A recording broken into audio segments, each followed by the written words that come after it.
Whoa,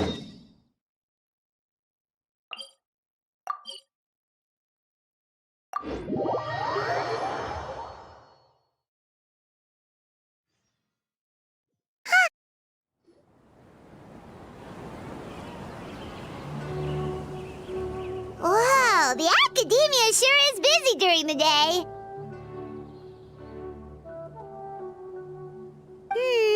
But where should we go looking for people that we know? Traveler, Paimon. Cyno! It's been so long since we last saw you! As do you. You don't seem weary at all from your travels. If anything, you seem stronger. So, what brings you back here? Oh, nothing in particular. Paimon just saw a really big mushroom out on the road the other day and suddenly missed all our friends in Sumeru. Funnily enough, we were reminiscing about you recently too. It was at a group dinner. I look forward to hearing about your travels. Something tells me we must have a lot to catch up on. Really? You were thinking of us too? What a coincidence! Indeed. Or as I call it, the Biryani factor.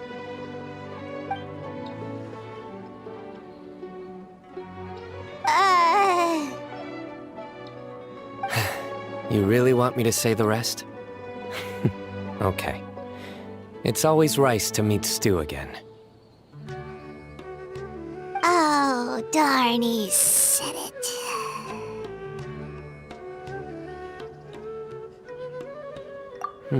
You like that one, huh? You must if you remember it after all this time. Admit the truth. You have long been in awe of my razor-sharp wit.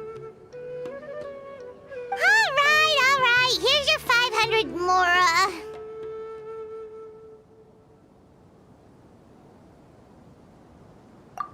Paimon's never making a bet again. Paimon really thought Cyno would be able to hold back on the jokes. They say people can change, but maybe that's just wishful thinking. Ah, so this was technically my fault.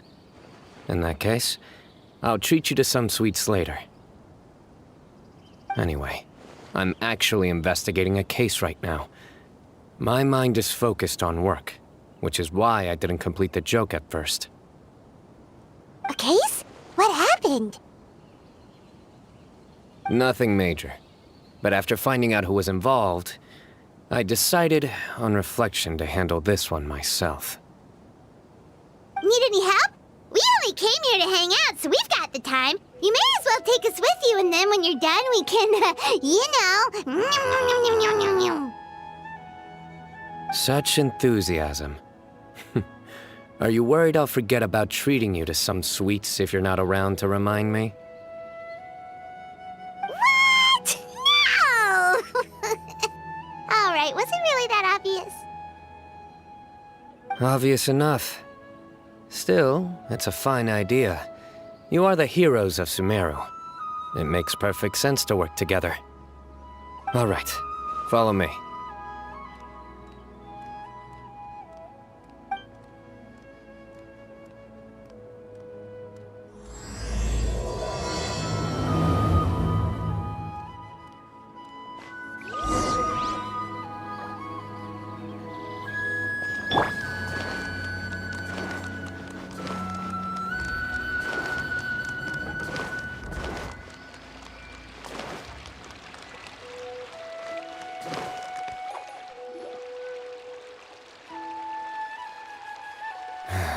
Do you see him?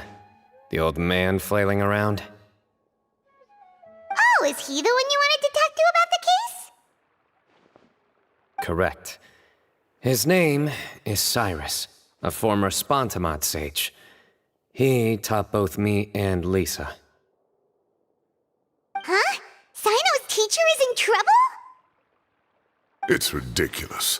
I'm just an old man who enjoys a spot of gardening, shopping, and wine. What sort of person targets an old retiree? Professor, I've brought some friends.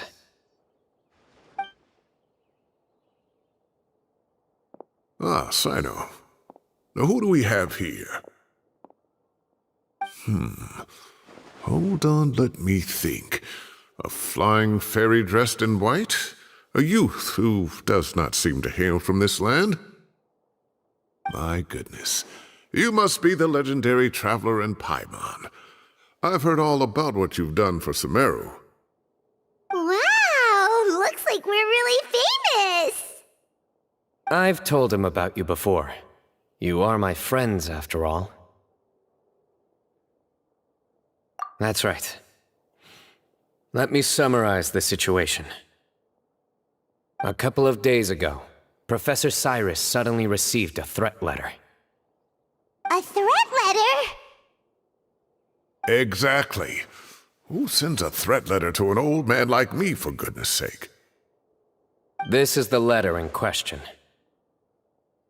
Cyrus, I have uncovered your secret.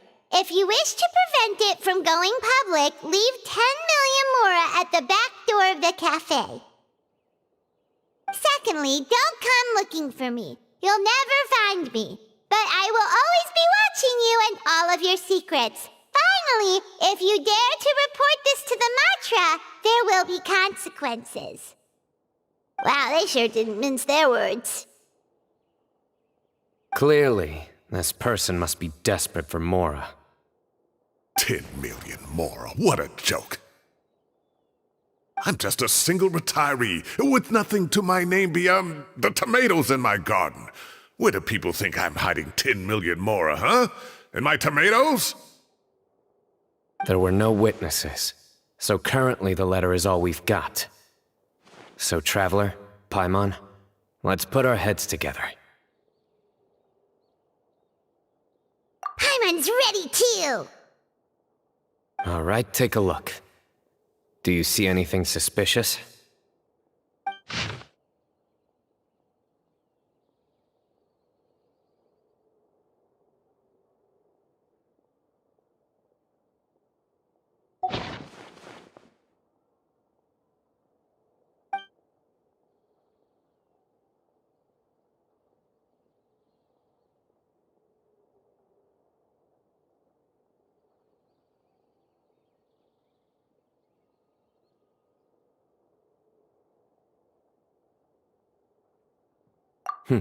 Very good.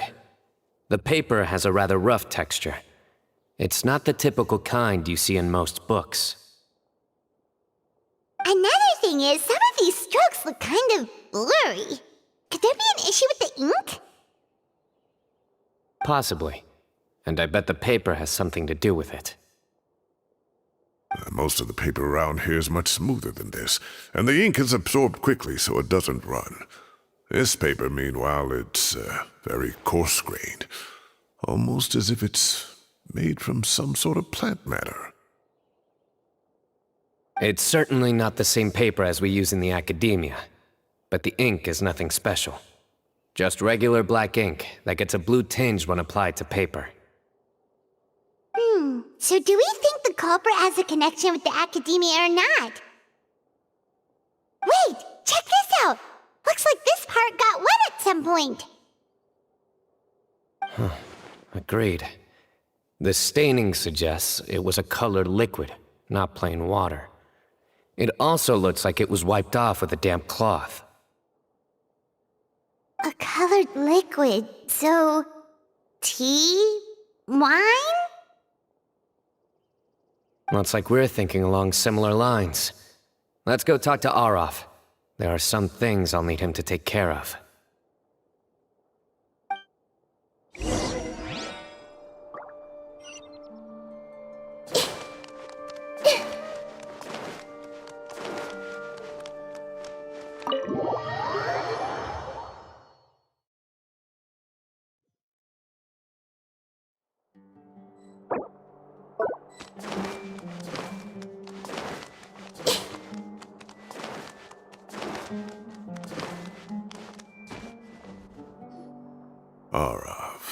Arav.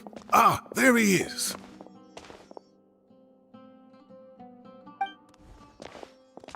Mahamatra Cyno. Sir Cyrus. Ah, and the Traveler and Paimon. It's been a while.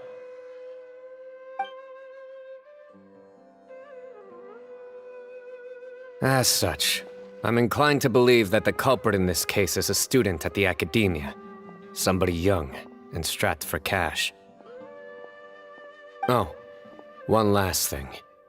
I'd start your investigation by taking a look at the cafes in the city. Oh, of course! You think the culprit spilled their coffee on the ladder, huh? They do look like coffee stains to me. Also, if I'm not mistaken, the letter is written on a type of scented paper that has aromatics added during the manufacturing process. The kind often provided as writing material for customers in cafes and taverns. Ah, of course! Yes, like they sell in the gift shops. I remember now. Zaha Hadi bought some a while back. She said she was going to use it as wrapping paper for a vase. Understood. I'll assemble a team to investigate the points of interest immediately. You have my gratitude. One last thing. Send some Matra to guard the entrances and exits of Sumeru City. And change into plain clothes. Don't let them see you coming. Will do.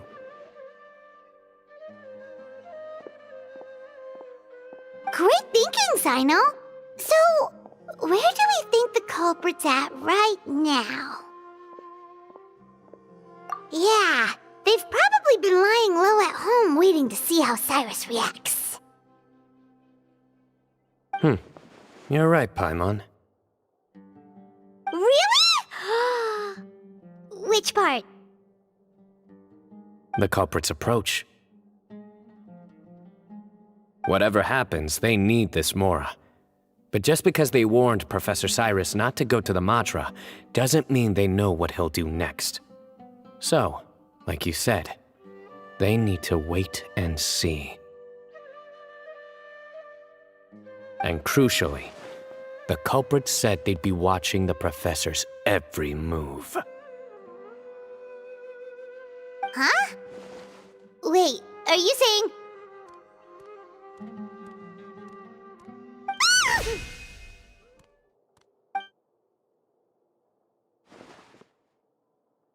Found you!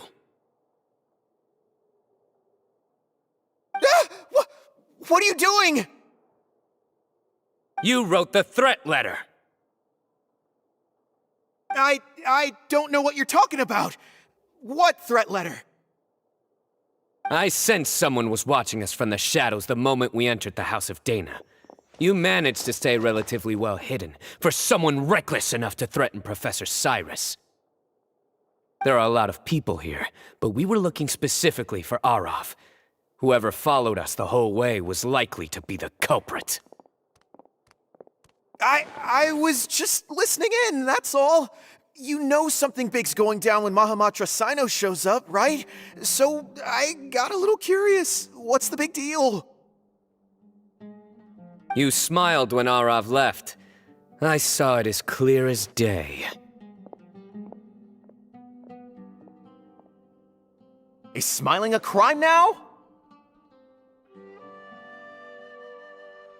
There are coffee stains on the letter. You mixed some coffee with water, gently smeared it onto the paper, then wiped it off with a wet cloth, all to create the impression that the letter was written at a cafe. Closing off the exits to the city doesn't affect you, because you already live here. And as long as the Matra were focused on the cafes, you would be free from scrutiny.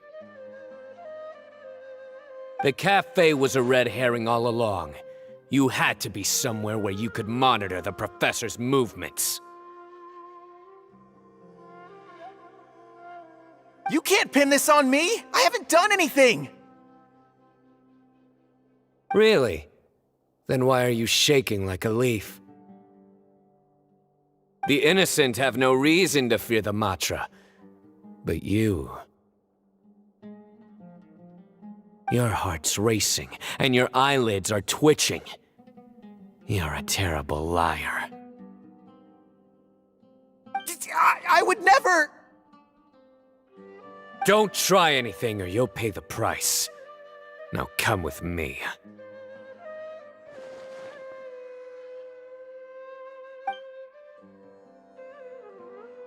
Well, that was over quickly. Cyno already caught the guy. You're telling me. One minute I go out for a quick smoke, the next minute I see Arav already on his way back to meet up with Cyno. Looked like a young guy, too. Couldn't have been much more than 30. But after what he's done, I'm afraid he's ruined his whole future. Everyone, it's all over. Gosh, that was so fast!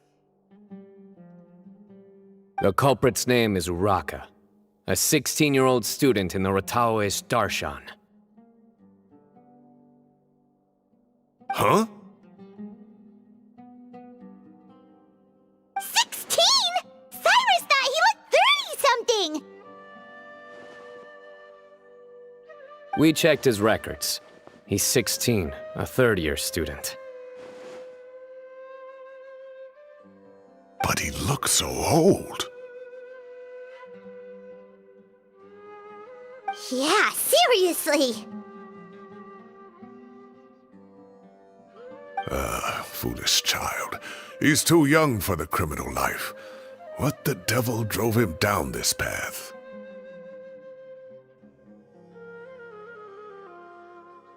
We questioned the culprit regarding his motives.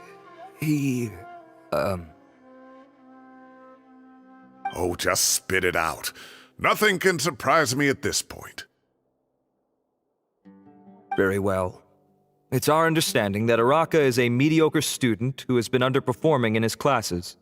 He started taking extra tutoring to improve his grades, but developed a gambling habit around the same time and lost a lot of mora. Down on his luck, he went to the tavern for a drink and overheard some people chatting about Sir Cyrus's comfortable retirement. They mentioned that he's always arguing about his tomato plants with some old woman on the street. Some old woman on the street? Goodness gracious, has that rascal attended a single one of his classes? That old woman is Kasharwar's very own professor, Zaha Hadi. How can he not know who Zaha Hadi is? Is this going somewhere? Oh, right, yes. So another thing. We don't just argue about tomato plants. And what are they trying to insinuate by comfortable retirement? A man grows a few vegetables and suddenly he's living a life of luxury? Maybe it's more the fact that you have the time to grow vegetables in the first place. Uraka mentioned he'd heard a rumor, alleging that Sir Cyrus illegally obtained a large sum of money from the desert before retiring, and kept it for himself instead of reporting it to the academia. Uraka believes this money to be the reason why Sir Cyrus hasn't kept up with any academic research or other projects since his retirement. And given your advanced age, he thought you'd be an easy target to blackmail. Oh, Uraka. I'm at a loss for words. I'm so angry I don't know where to start. People make up rumors all the time. I am quite confident that Professor Cyrus has never embezzled a mora in his life. Arav, you'll have to find some excuse to interrogate Uraka again later.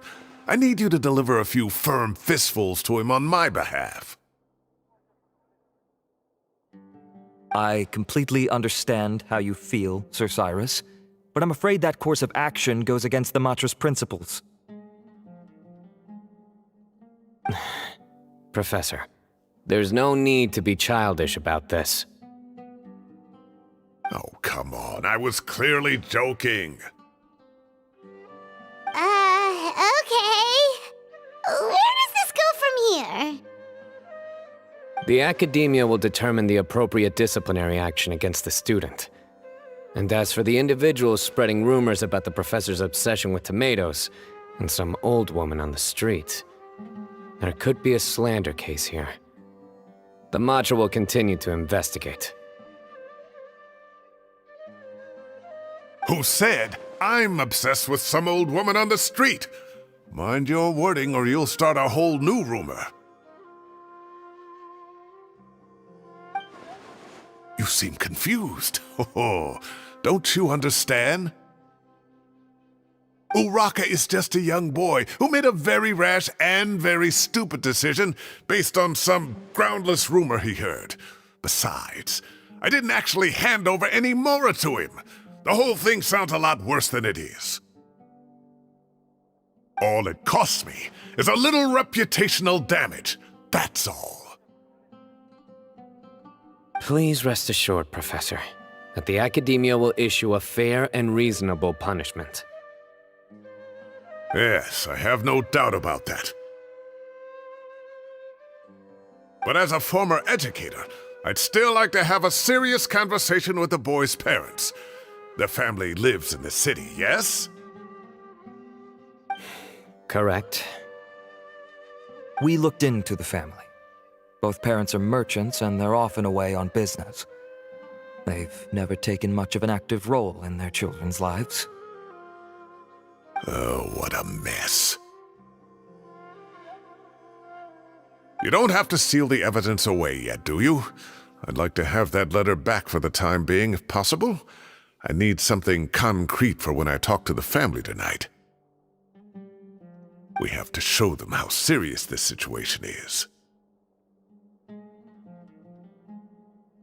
The relevant authorities have already reviewed the evidence and are now discussing Uraka's punishment. You can hold on to the letter for now. Just make sure to return it within a couple of days. Oh, so you'll be able to close the case in 2 days? Give or take, cases like this are quick to resolve. Very good. Well, thank you for all your help. Perhaps we can all go for a meal together. Oh, my treat, of course. My apologies, Sir Cyrus, but I have a prior commitment. Enjoy the meal, everyone. Ah, I see. Well, that's a pity. But Cyno, you have to come. You found the culprit at record speed, and I owe you for that. Ah, and isn't Tighnari in town at the moment? Bring him along, too. Wait, you mean Tighnari's in the city? He is. Tighnari's master, Sir Nephis, called him and Kale to the Academia to help out on a project. They should be at Nephis's office at this hour. Though I must say, I'm surprised you're extending an invitation to Tighnari. Did you do something to offend Sir Nephis? Don't be outrageous. Nephis offends me all the time. It's never the other way around. Anyway, hurry up and fetch Tighnari. I'll head over to the tavern with the Traveler and Paimon. See you there. Go on now. Don't keep us waiting.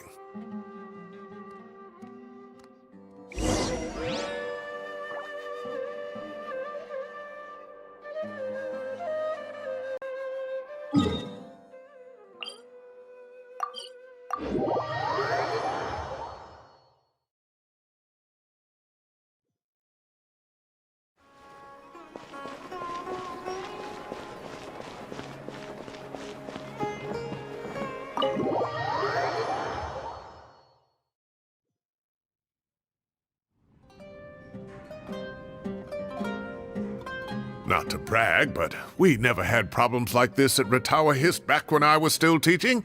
And if you don't want to take my word for it, you can ask them. They were students at the time. They'll tell you what it was like, won't they? I was out in the forest at least 4 days a week back then, thanks to a colossal workload from Master. It wrought havoc on my poor tail, so I didn't exactly keep up to date with what was going on at the Academia. Most of what I know, I heard from Cyno after the fact. Professor's become a lot more laid back in his retirement. He used to be far stricter, and was especially known for being extremely principled. Wow. It's hard enough to stay true to your principles as a normal person. I can't imagine doing that as a sage. It's a pity Kale wasn't around at the time. I would have happily taken her on as a student. And then we'd have one more person who has to address Lisa as upper-class woman. Really? Can't you just call her Lisa?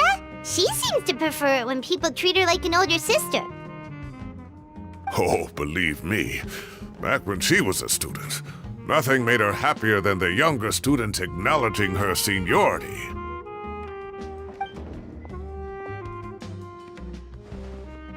Whoa, more food? Are you sure about this? We don't want to take advantage.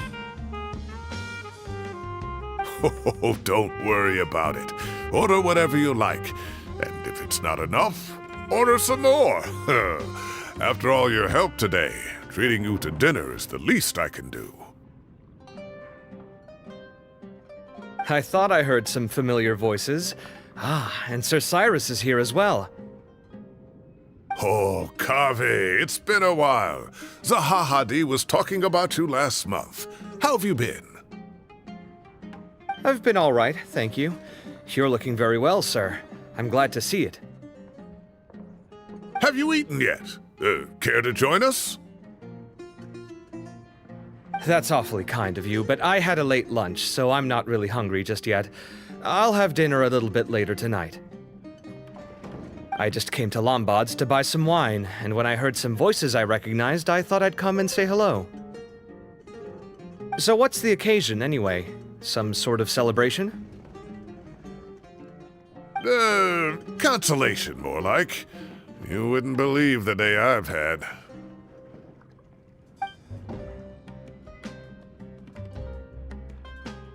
Sounds like things have really gone downhill since I was there.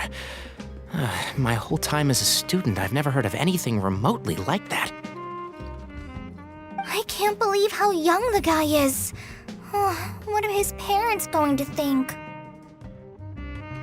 Young people are always more susceptible to making rash and ill-advised decisions. Their minds are still developing. It's just an unfortunate fact of life. But still, this boy has some nerve. Just look at what he wrote. Oh, it makes my blood boil. Wow, yeah. Jeez. I will always be watching you and all of your secrets. And then he just followed you into the house of Dana?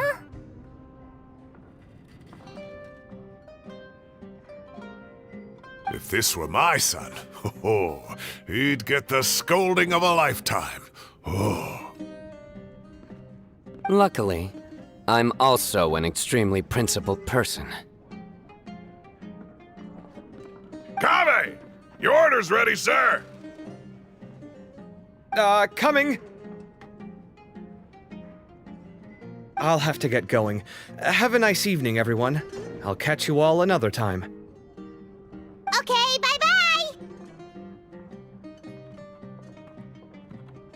Here I am. The coffee beans are in here too.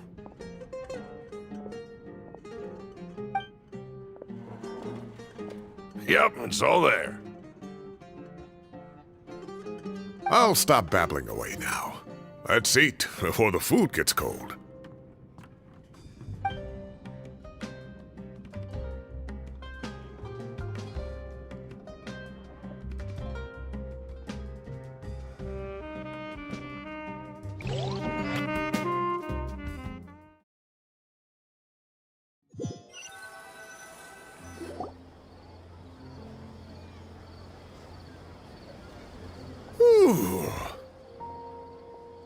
Oh, too tasty. Paimon's belly is about to explode. Oh, mine too. I'll have to walk home to burn some of it off. Thanks for dinner, Sir Cyrus. Master Tainari and I will bring you some homemade herbal tea next time. It'll do wonders for your sleep. Well, I look forward to that. In fact, could I trouble you to bring a little extra for the other old folks on my street? I'll be the envy of the neighborhood. No problem at all. I'll pack some up and bring it over.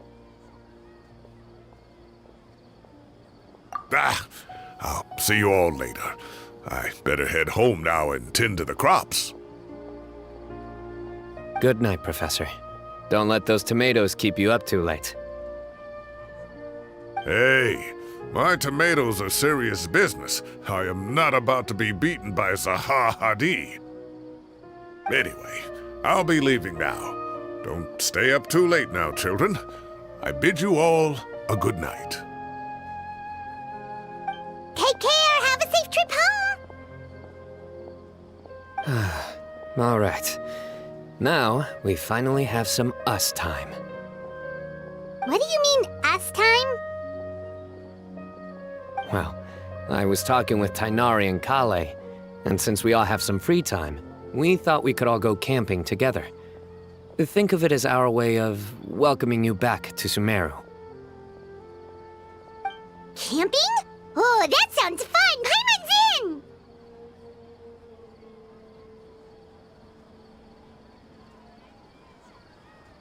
Right? It's been so long since we did something fun together. I can't wait!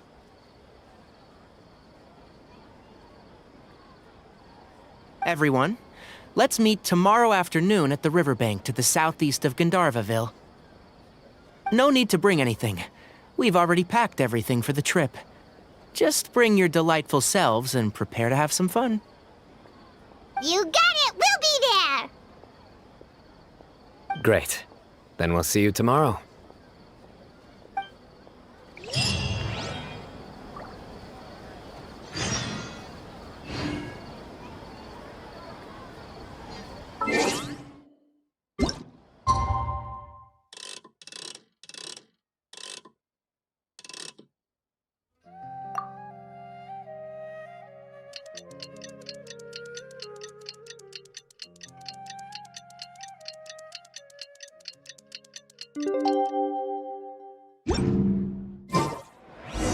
Kinda set off. Let's head to the southeast of Gandharvaville and meet up with the others.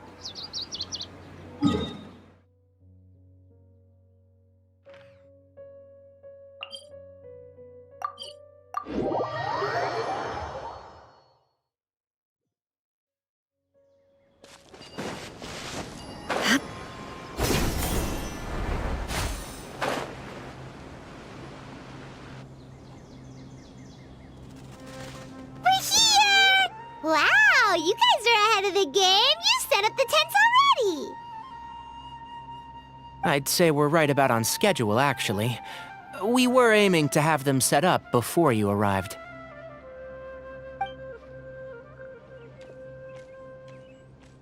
Traveler, Paimon, let's go fishing together.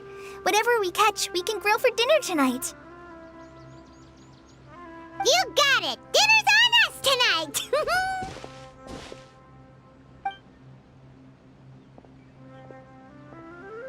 I hope I can contribute too. The other forest watchers gave me some fishing tips a little while ago. I'm really looking forward to giving them a try.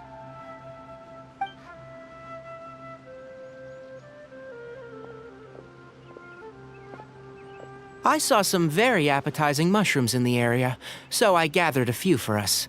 I'll leave them here along with some fresh fruit. Wow, camping with a forest watcher is the way to go. They think of everything. And even if they don't, they can improvise. This is true. I don't think I've ever had a single rough day in this forest. So, how has everything been going for you? Well, there's been some high points and low points, but we've had some unforgettable experiences along the way. I see. Oh, in that case, you should try a valberry. I bought some from the market this morning. A valuable suggestion. Just don't bury your feelings using food. All I wanted was to recommend something bittersweet. Oh, I have a sudden craving for fruit tea. I'm gonna go fetch some stuff. Bye!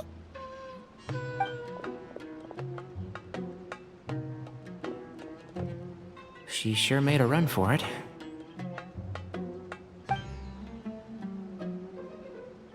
Unbelievable. She made a run for it. So Kale chose the path of tactical retreat. Could it be she foresaw what shall soon come to pass?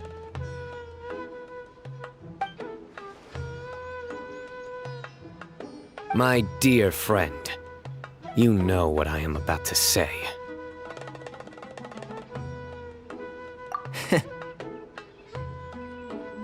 Excellent! A kindred spirit. A great warrior can sense when a duel is nigh. But it looks like we'll get told off if we start playing now.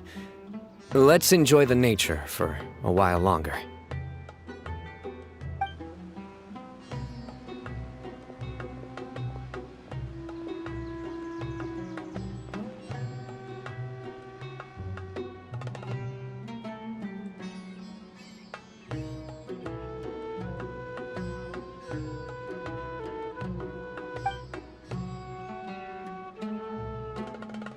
We got a bite! I'll reel it in.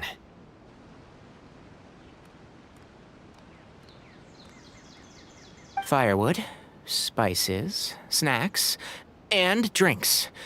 Everything's ready. Once Kale gets back, we can light up the fire and start grilling.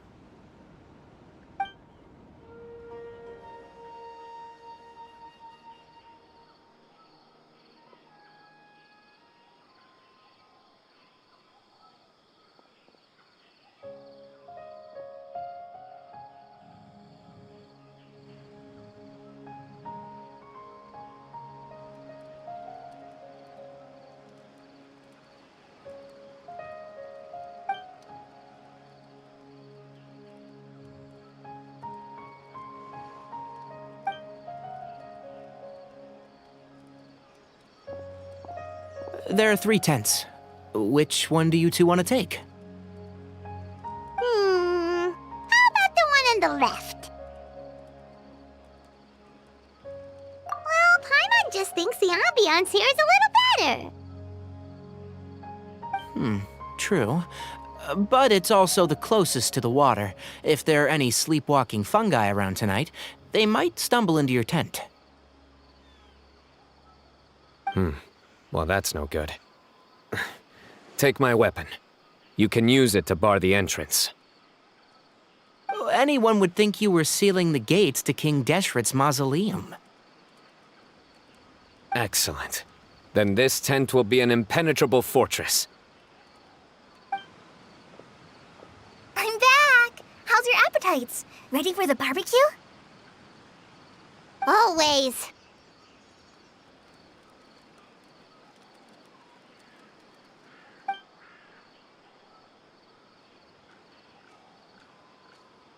Oh, it smells so good. Paimon's drooling. Someone sure is desperate to eat. I think it's time to add the seasoning. How do you like your skewers? Well done? Medium? Rare? Wait, what? Isn't that just for steaks? Hey, if it works for steak, maybe it works for other things too. Medium well for me.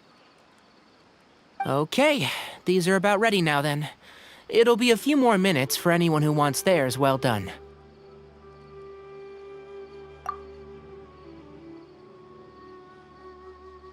Oh, that was so delicious. If Paimon's stomach had space, she'd eat 3 more skewers. I ate a lot too. Here comes the food coma. If you're tired, then go rest. You must be getting sleepy too, Paimon. Why don't you guys head to your tents? Cyno and I will clean up. Tonight, I show you mercy. Our sacred duel will take place another day. Good night.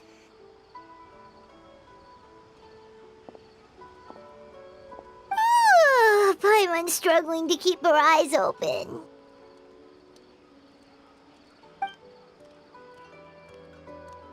Oh, don't forget this. The Staff of the Scarlet Sands.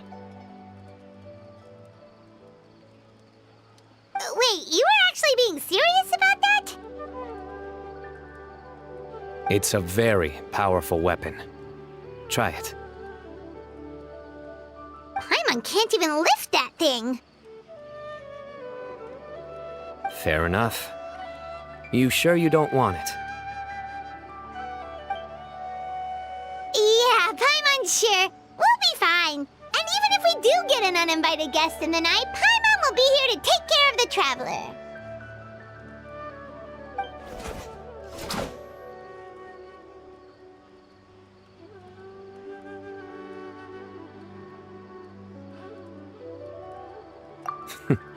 That reminds me of a parting king of invocations. I'll tell you about it tomorrow. But right now, it's time to rest. Sleep well and sweet dreams.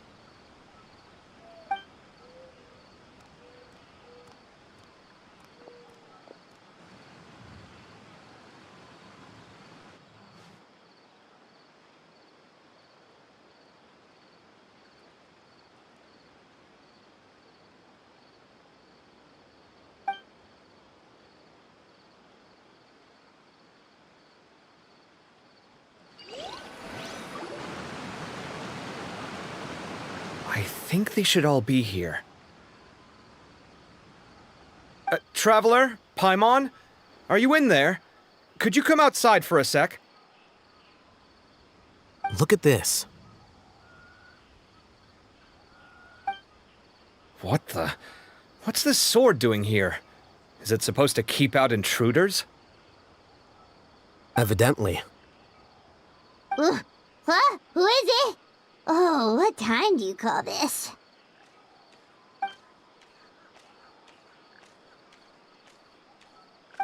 Paimon's gonna take out the sword! Yeah!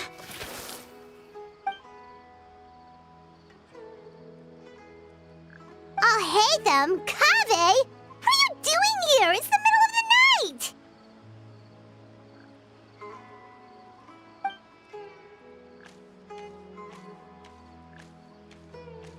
Sorry to wake you up at this hour of the night, but we've got a situation on our hands. Let's get dressed and talk about it outside.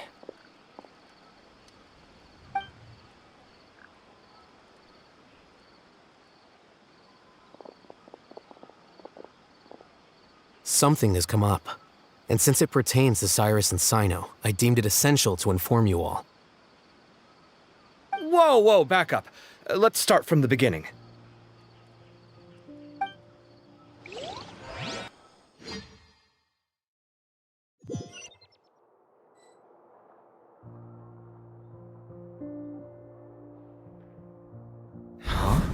Where'd the wine cups go? I could have sworn I left them here after I washed them. Ah, there they are. I'll have a cup too. Can you see if the cookies are still on the table?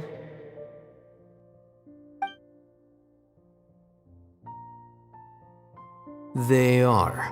And so are the fruits. Oh, this is so bland.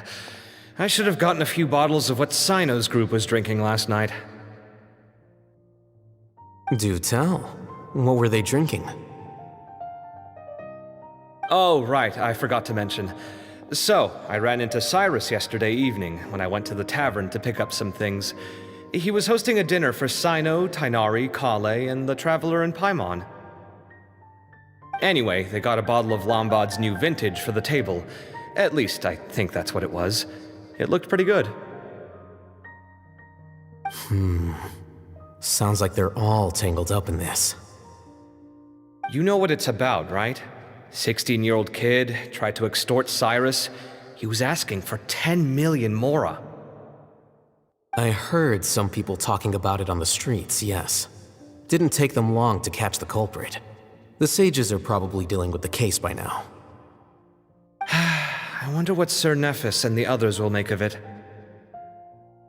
Oh, Cyrus showed me the extortion letter, too. It was crudely written, but the paper had this beautiful pattern on it that I've never seen before. Really caught my eye. Give me a sec, I'll sketch it out for you.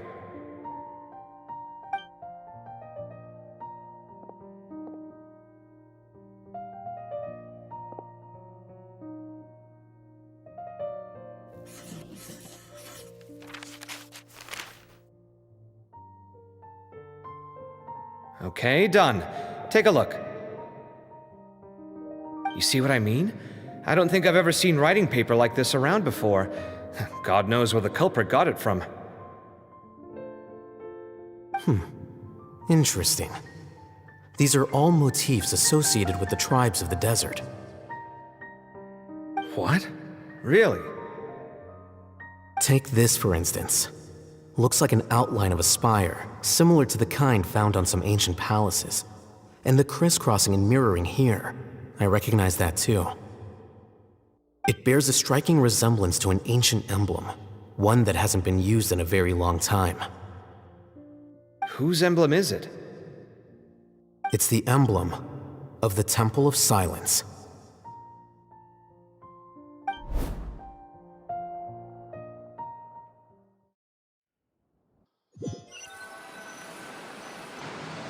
After discussing it with each other, we both agreed that something didn't feel right, so we went looking for you. This was a long way to come from the city. Alhaitham figured you were probably with Tighnari, so Gandharvaville was our first stop. But the Forest Watchers told us that you'd gone camping. Then, just as we were heading off to the campsite, we ran into Cyno. He said he was on a supply run. We exchanged a few words, and then he ran off. Hold on. So what's the deal with that emblem you were talking about? The Temple of Silence, you said? What is that? Should we be worried? Is everything okay? Give me a second. Let me get Kale.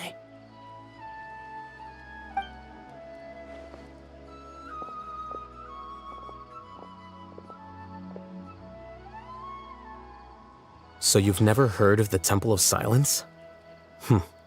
Well, to put it simply, it's an organization that has existed in Sumeru for over 1,000 years. These days, you can find a Temple of Silence office in the academia. Theoretically, it's responsible for the custody and disposal of information and documents not fit for public dissemination. At least, that's what they tell the outside world. In truth, it's essentially a vestigial institution nowadays. There's an office with their name on it, but it's functionally obsolete.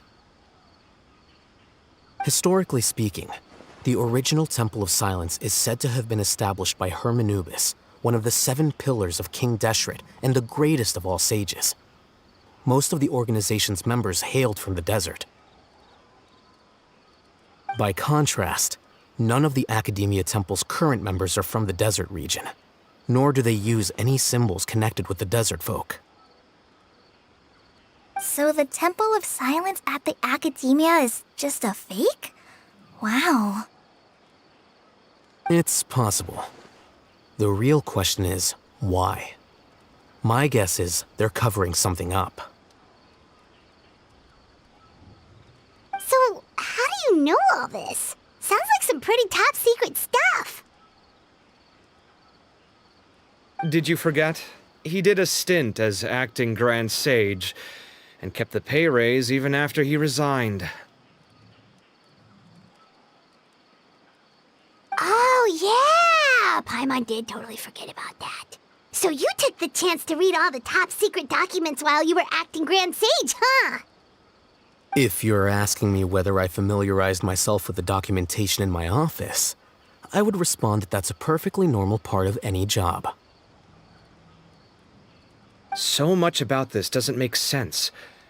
Why did the emblem of the Temple of Silence appear on a threat letter from an Academia student to Cyrus? The student's only 16, and doesn't have any family ties to the desert. So where could he have seen that emblem, or gotten the paper? You said you ran into Cyno, yes? Did you tell him what you've just told us? Yep. He ran off as soon as he heard what we said. Given that Cyrus is involved, he's probably halfway through solving the case by now. Still, we should try to catch up with him. At this hour of the night, Cyno will probably go looking for Cyrus at his current residence. If the Academia's Temple of Silence really does exist just to cover up the truth, the sudden appearance of this emblem can't be good. It's sure to stir up trouble. We should pay a visit to the Academia. Yes. As the Sage of Amorta, my master ought to know the truth about their office. You can ask him to tell you what he knows. The more information we have, the better prepared we'll be for whatever happens there. If this situation is connected to the real Temple of Silence, the emblem has to be part of a bigger conspiracy. Kale, could I trouble you to send a message to the Core of 30? Tell them to keep an eye out for Cyno and Cyrus. Traveler, Paimon, you two come with me. We'll go after Cyno. Sounds like a plan. Let's go. Cyrus has been living in the city lately. He rented a place near the field so he can keep an eye on his tomato plants. Then let's go look for him there.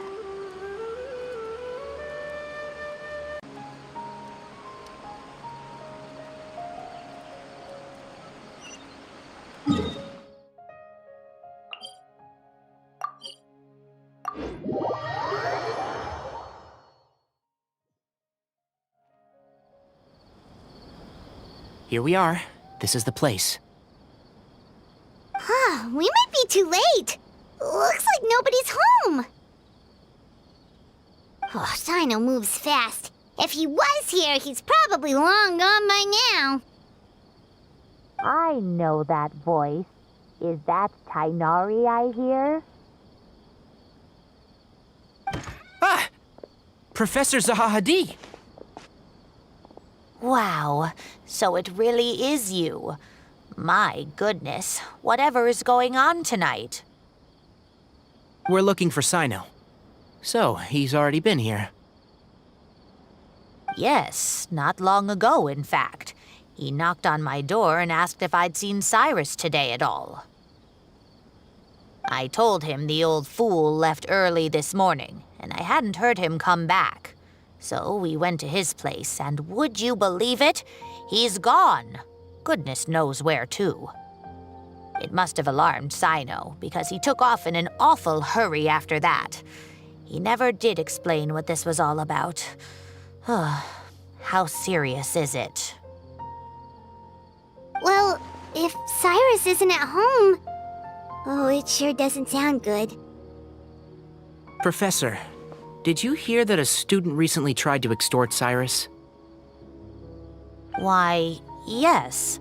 When I left the house that day, I noticed he was watering his flowers in the field in complete silence.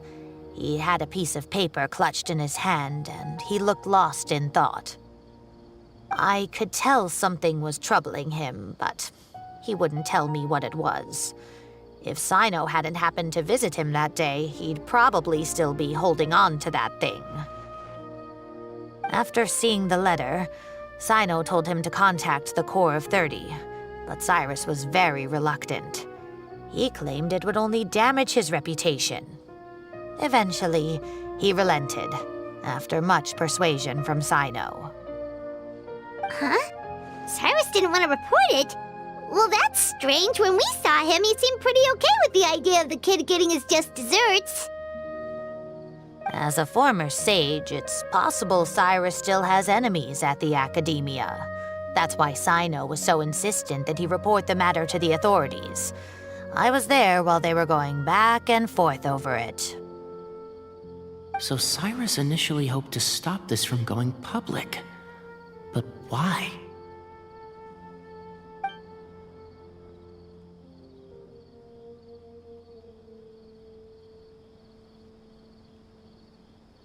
Oh dear, what on earth has that old fool gotten himself wrapped up in? Oh, I do hope he's not in danger. Oh, I almost forgot. Cyno left me this letter to pass on to you. He wrote it when he came by earlier.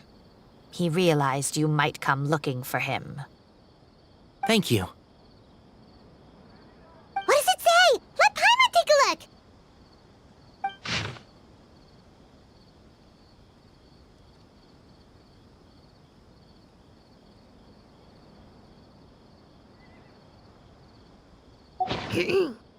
My friends, This is a rather complicated state of affair. Unfortunately, I cannot disclose more than that.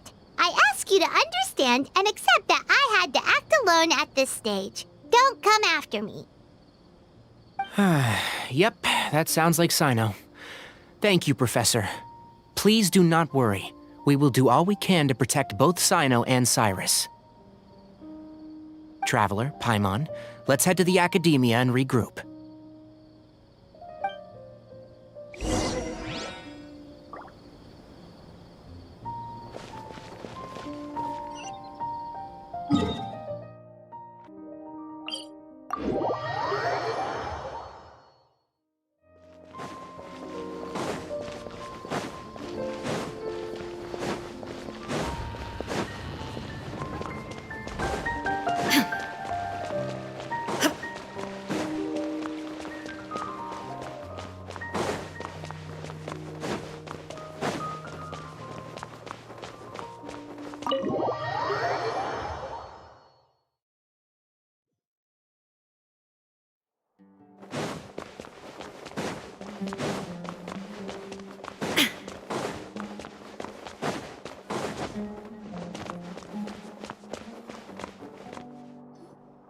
You're here? I thought you were going after... Ah, I guess you lost their trail. We went to Cyrus's house. No one was there. Cyno got there before us, but he was long gone by the time we arrived. He didn't say where he was going? No, he left us a letter and told us not to go after him.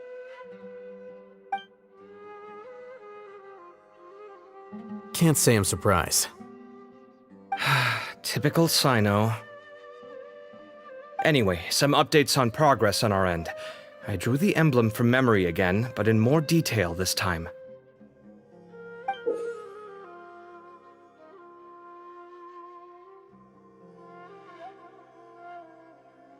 I checked some ancient texts for a similar design. The one I found was a little blurry, but the similarities in the general form and certain details were clear enough to confirm a match. Yeah, and we're lucky we found anything at all. It turns out the emblem was all but lost to history. We scoured the entire Academia collection, and that book was the only one with a record of the motif. Meanwhile, Arav managed to get Uraka to disclose his source.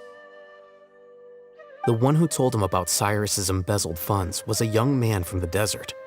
According to Uraka, he had a striking presence and was well educated.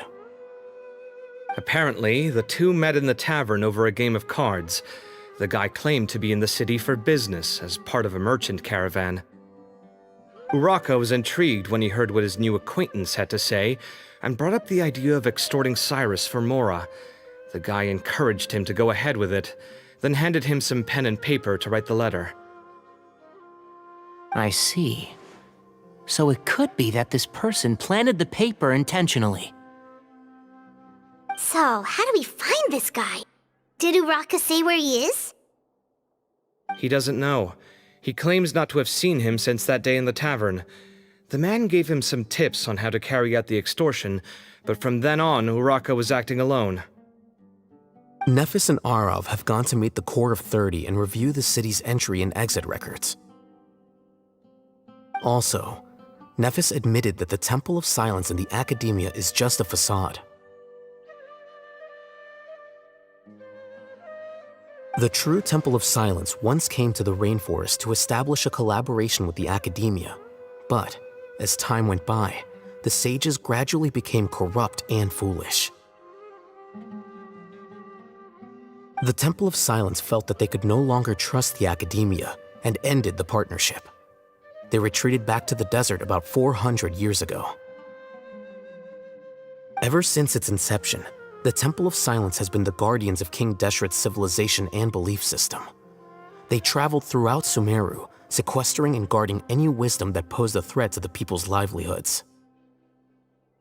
At its roots, it was a legitimate and reputable organization whose purpose was to guide people towards the right path.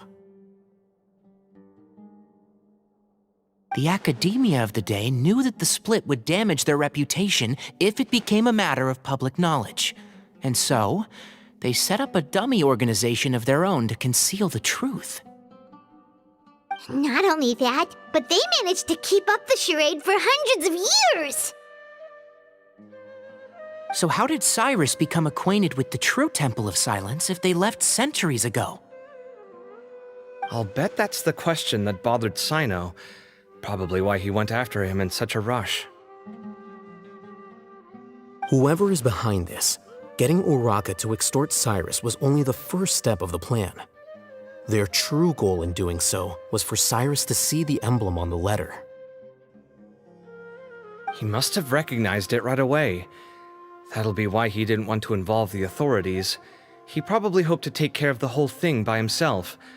Unfortunately for him, Cyno had other plans. Since the desert is where the Temple of Silence originated, that is in all likelihood where Cyrus went. I have to go after him. Really? Are you sure that's a good idea, with how you respond to the heat? Why don't we send someone else? I should be fine, as long as I bring plenty of water. Besides, I just can't shake this ominous feeling that if we don't catch up to them soon... Everyone, I have news from the Corps of 30. Master! Oh, so that's Nafis, Tighnari's master? Oh, we're finally getting to meet him in person! It's a pleasure to meet you, Traveler in Paimon. Several independent eyewitnesses have reported seeing Cyrus and Mahamatra Cyno leaving the city at different times. Both were heading in the direction of Caravan Ribat. I was going to suggest that you join forces with the Corps of 30 in this case. However, as I'm sure you've already heard from Alhaitham and Kaveh, the Temple of Silence is involved. The Academia has made a number of decisions throughout history that I am ashamed to talk about. It may well be that no better choice was available to them, but those actions are nonetheless a stain on our legacy. I won't attempt to make you understand the Academia's perspective. Now is the time for action. I understand where you're coming from, Master. But I'm afraid the situation might be more complicated than we thought. I think we need to keep a low profile, or risk making things worse. Good point. If Cyrus is involved with the other side, or worse, if he's fallen into their hands, and... Everyone, we have to get Cyrus and Cyno back safely. We cannot afford to lose them. Need our help? Whatever you need, we got you covered. Really? Wonderful. You have my most sincere gratitude. Arav and I will continue to follow up on the lead from Uraka. Kaveh, Scribe Alhaitham, I'd like to ask you to cover the duties of the House of Dana. Tighnari, you are planning to go into the desert, correct? I am. Kaveh, I'll be okay. You stay behind to help Master and Alhaitham. Well, if you're sure... Okay. But be careful. Thank you all. Arav, let's go! You'd better get moving. Don't forget to ask for help when you need it. Will do. Let's go, Tighnari. Hopefully we can catch up with Cyno before it's too late. Knowing him, he's probably covered a fair distance already, but we still have a shot. Let's take it.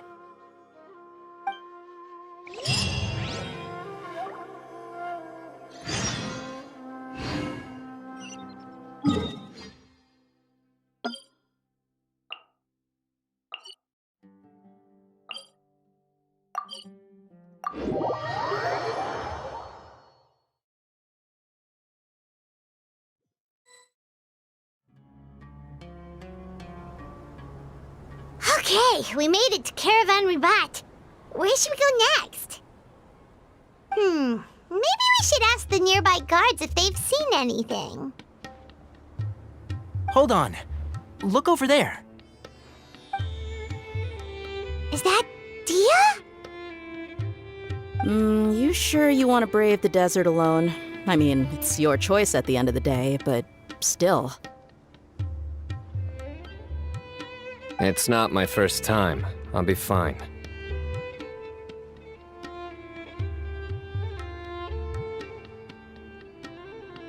Cyno! If you're really going to go through with this, then at least take our advice. When you're packing for your trip, budget for 5 days more than you plan to spend out there. Makes sense. Okay, I'll go get ready.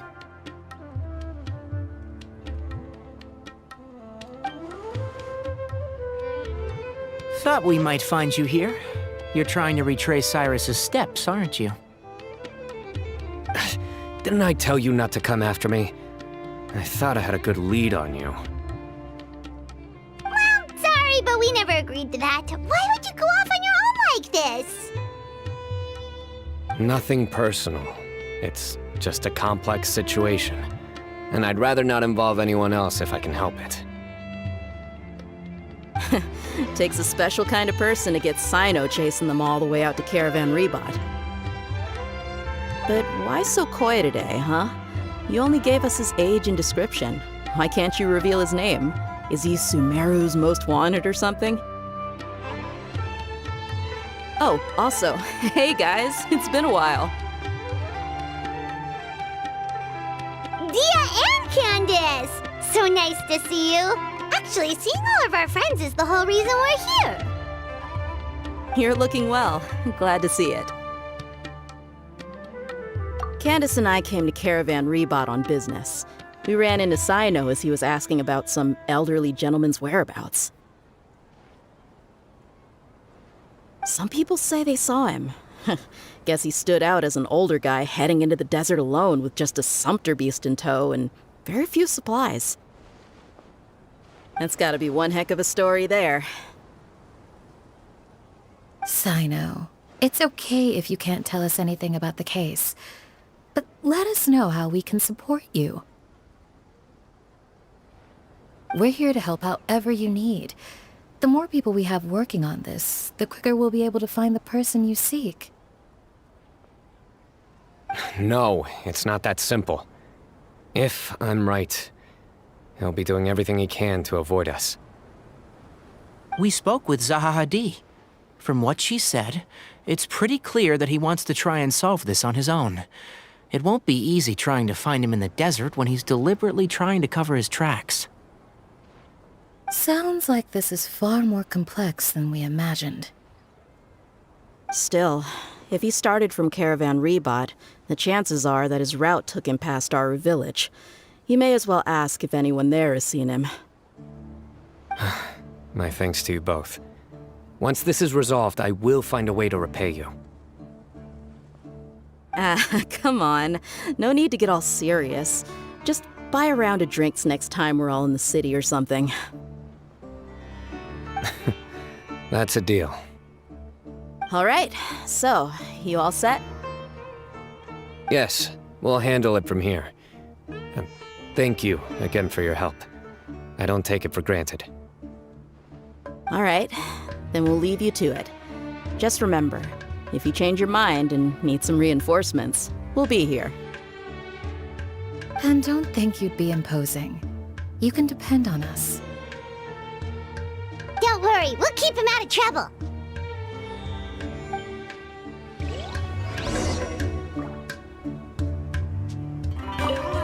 Cyno should count himself lucky that the Traveler and Tighnari got here when they did.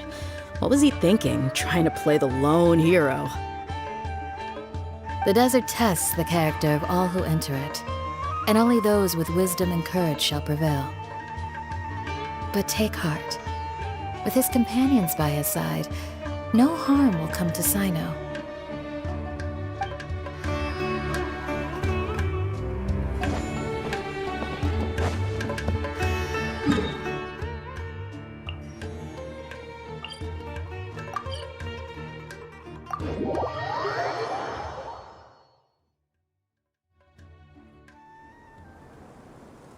Hold on. There's a few things I'd like to clear up. Go on. So, after you left the campsite, we had a longer talk.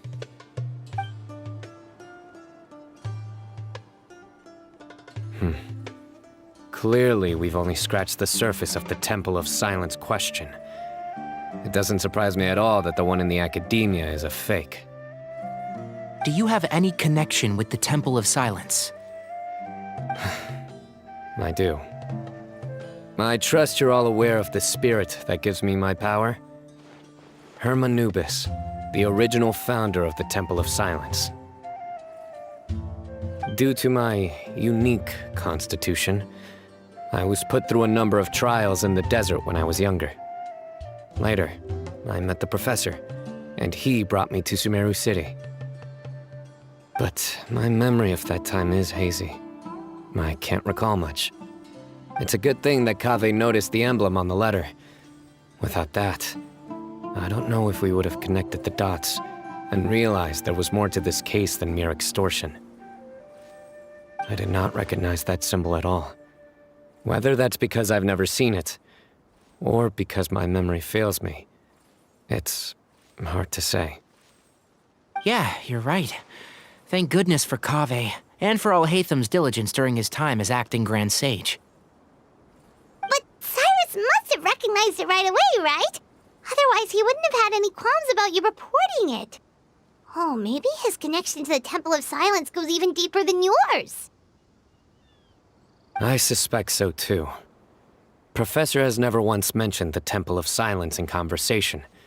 And whenever the conversation turns to Hermanubis and the concept of spirit indwelling, he avoids going into any depth. Well, speaking of avoiding things, you do realize, don't you, now that we've caught up with you, you're stuck with us for the rest of the way? I am aware. And I have accepted it. Or rather, I don't see how I could manage to ditch you en route, so I might as well accept that you're coming with me. That's right. Fact is, we're coming with you whether you like it or not, so the best option now is to try to look out for each other. Ha! Fair enough. Then at least let me buy you a drink once we're back in the city. Works for me. All right, off we go. Let's start by seeing what the guards here can tell us.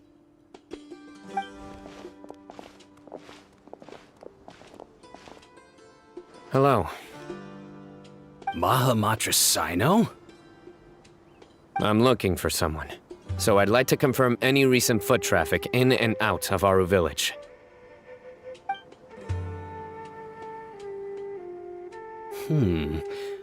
A man matching that description passed by Aru Village not too long ago.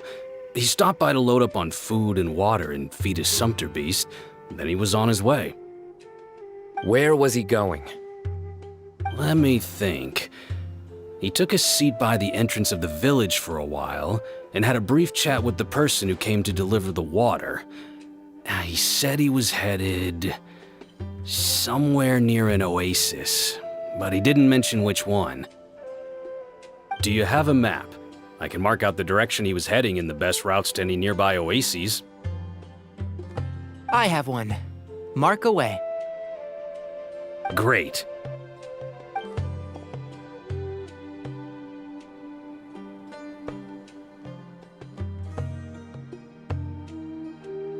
There you go. Thank you so much. You were a great help. You've got a really good memory. You're quite welcome. Just doing my job. Best of luck. I hope you find him soon.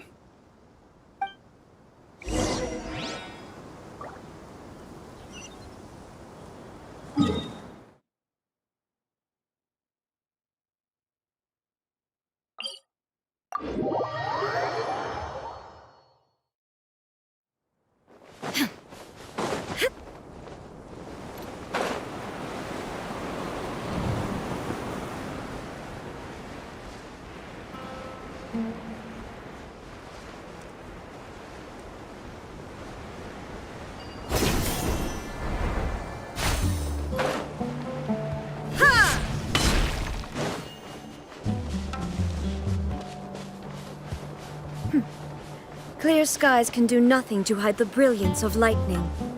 Divine bolts can strike even in the absence of rain. Do you see that tree?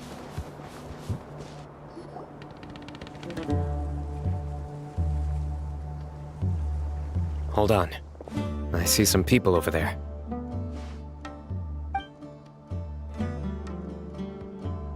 Do you think it's safe to ask them what they know? Should be. I'll go. No. I'll do it.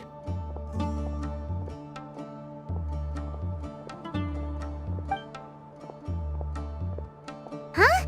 Why can't Cyno go talk to them? What difference does it make? Given my background, appearance, and the way I dress, I might not be the most welcome visitor here. Just in case, it's probably better to let a more neutral party handle things.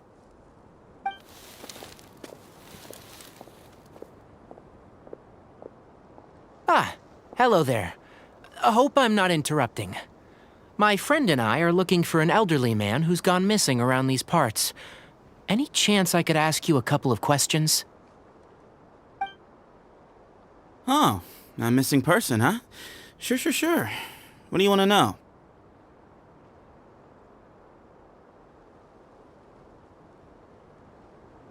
I'm just wondering if you've seen him. Let me give you the details.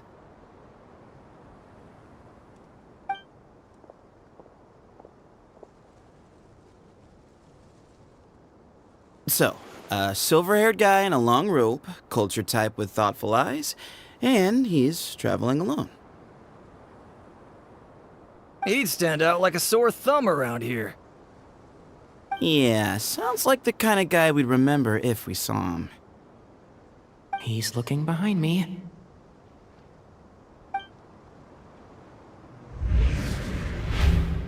Uh-oh. That guy's looking our way. Your friend over there stands out a lot, too.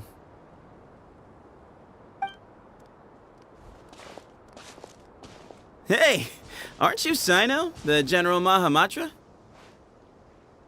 Yes, that's me. You don't seem surprised that I recognized you. It wouldn't be the first time. Oh, you're the one looking for the old man who's gone missing, aren't you? I have a bad feeling about this guy.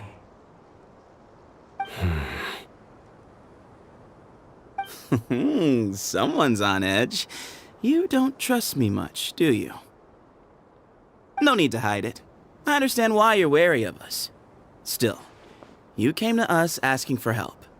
Do you want it or not? I thought you were a group of merchants. Seems I was mistaken. Your henchmen don't look like much, but something tells me they put up a better fight than most mercenaries.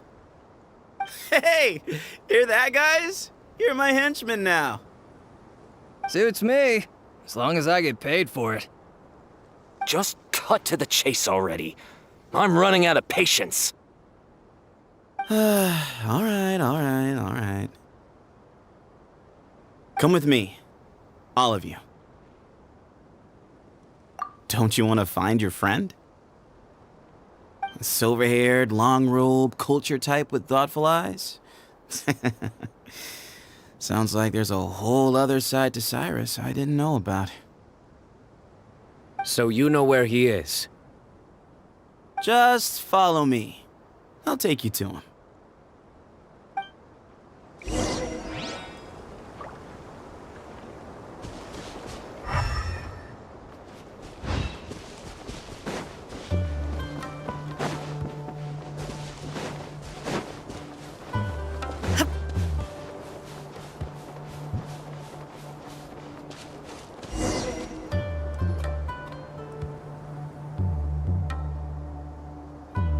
And here. What? Where are you looking? There's nothing here!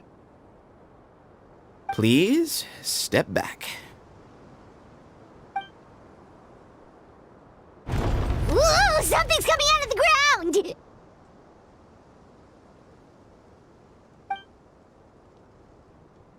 What is this enormous building doing here? And how was it so well hidden? King Deshret's technology? Wait, so... Hold on, who are you guys really? Is this the Temple of Silence? So you're a member? All good questions. There'll be plenty of time to address them later.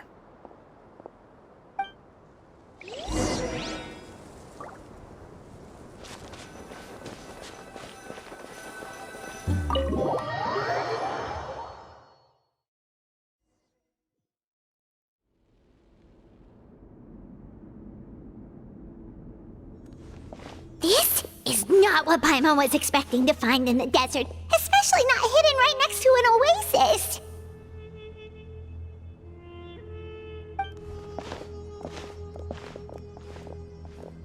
Oh, Paimon's scared. They must have kidnapped Cyrus. Do you think this is the guy Raka met in the tavern? What's wrong? Thinking about your professor? I just hope for your sake you haven't done anything you might regret. Me too. Hope I haven't done anything to incur your wrath.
All right, you can wait here for now.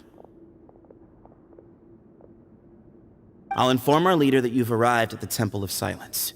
Sit tight until he comes to greet you.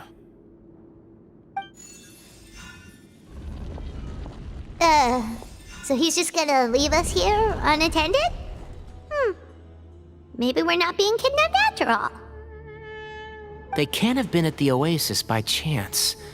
They were waiting for us. Whoever the leader is here, they were obviously counting on us showing up.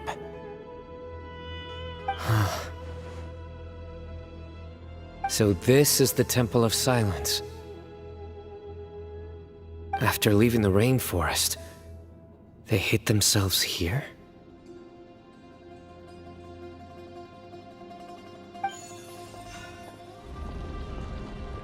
Hey, look! That guy's coming back! Don't worry. Someone will come and call for you soon. What's your name?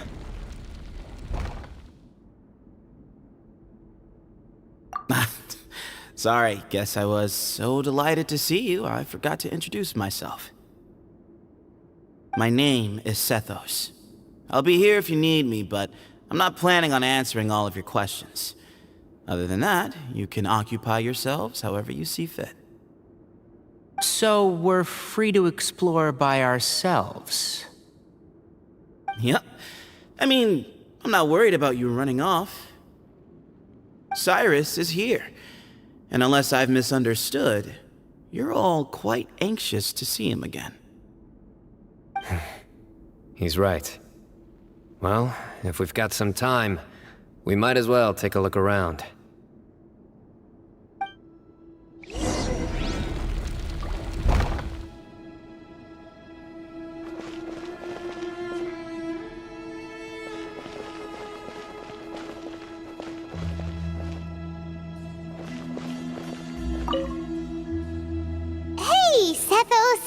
Have you got some time to chat?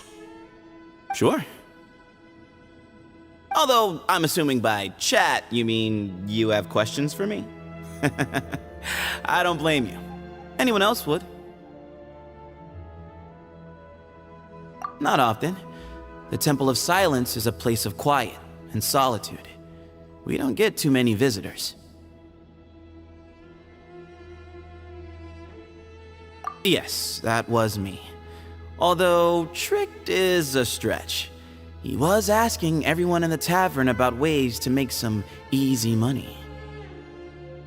He insisted that nothing was off the table, even if it broke the law. So, I told him that Cyrus had embezzled a large sum of mora from the desert. So you framed Cyrus for a crime that he did not commit? No. That's not entirely true. Let me jog your memory. The letter just said that he had uncovered Cyrus's secret. It didn't say what secret that was. Of course, Uraka was a great accomplice, really. Very cooperative with a little bit of wine in him. Did exactly what he was told. And not much of an original thinker, though. It doesn't surprise me that he struggles academically. Why did Cyrus leave for the desert as soon as he received the letter? You'll have to ask him that one yourself. Certain things I can't answer for him. I'm neither judging nor defending him. All you need to know is that he recognized our emblem, and it was his own choice to take the bait.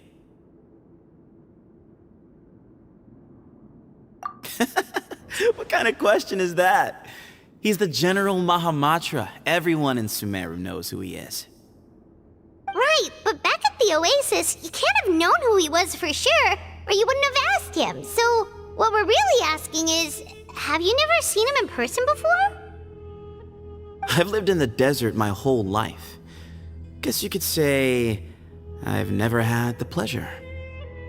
Ugh, why does Paimon feel like this guy's not being straight with us? Come on, we've only just met. If I give you all the answers up front, you'll have nothing left to look forward to. Nope, not once. Really? I have no need to go there. Not when the taverns are full of the Urakas of this world. Besides, we're well aware of what goes on at that place.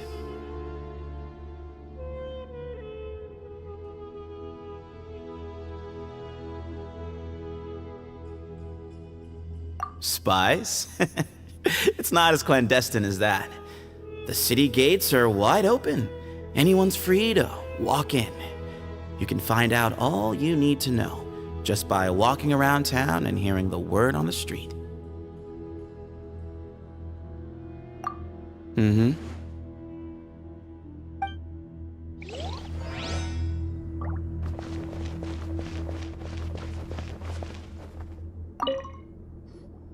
I never imagined that the true Temple of Silence would be hidden somewhere like this. We've passed through these parts before, but never noticed anything. That's King Deshret's technology for you, I guess. It borders on the miraculous. Amazing to think that it's been preserved intact all this time. We should be wary of our hosts. Still, at this point, we can be confident that the professor is safe and sound, so that's something.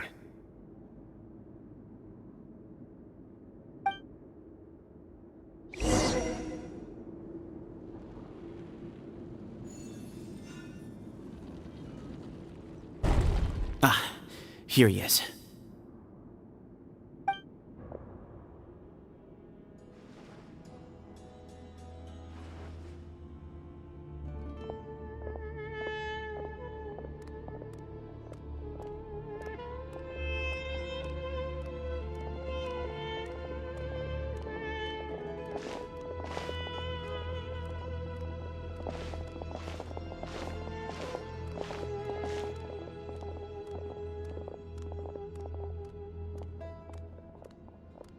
Grandfather, the person you wish to see is here. Well done, Sethos. Greetings, one and all. I am Ba Moon, the current leader of the Temple of Silence. I know why you are here, and I thank you for your patience. Bring him out.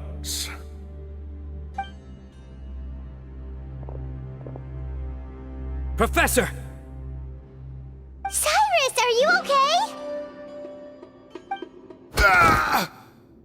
Watch what you're doing!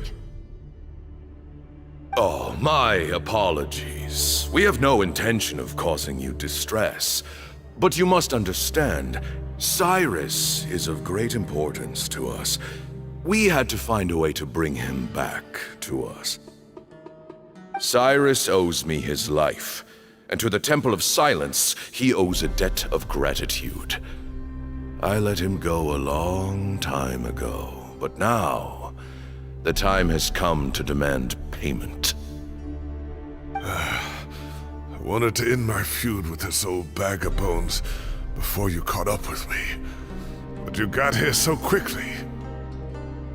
Just leave, Cyno. This is a matter between us two old men. You're all too young to get involved. So that's why you didn't want to report the letter. You'd made up your mind to come here from the beginning. You only left in such a hurry to try and throw us off your trail. Some things in life catch up with you, no matter what you do. You shouldn't have come. That alone brought the others. Cyno didn't make us do anything. We came here for the same reason he did. To rescue you. We'd appreciate you telling us the truth. Otherwise, it seems a little unfair on everyone who had to stay behind. My secrets are secret for good reason. Bringing them to light can only lead to misfortune.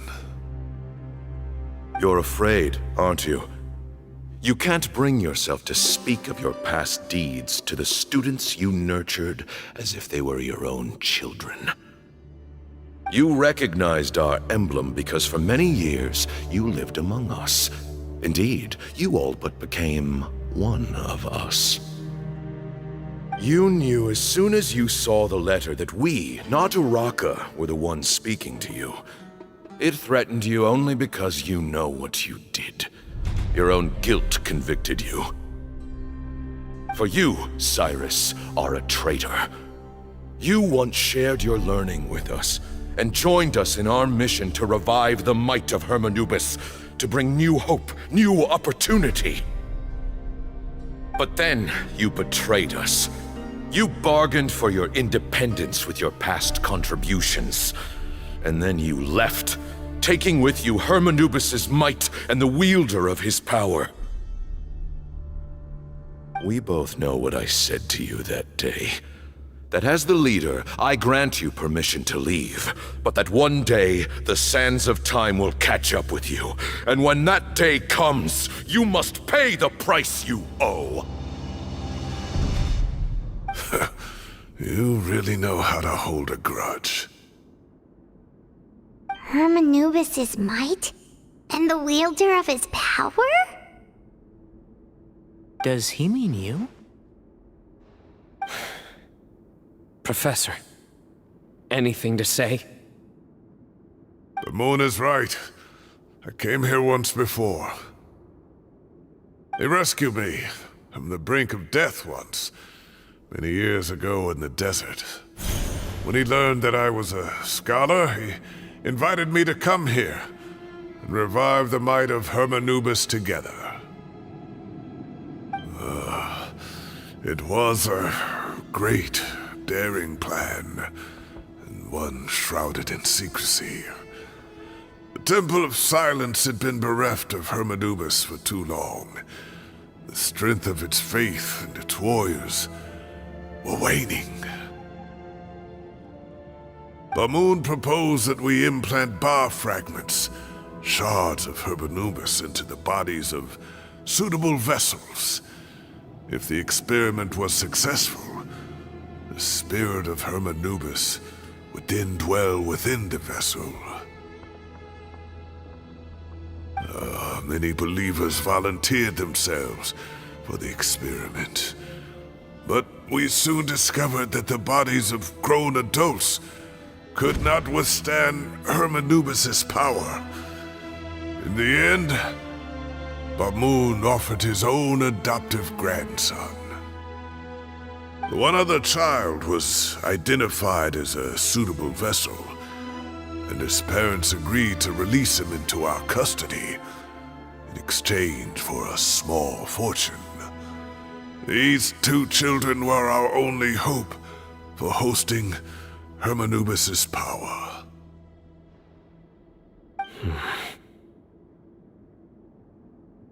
For many years, the Temple of Silence had been in possession of 2 Ba fragments from Hermanubis.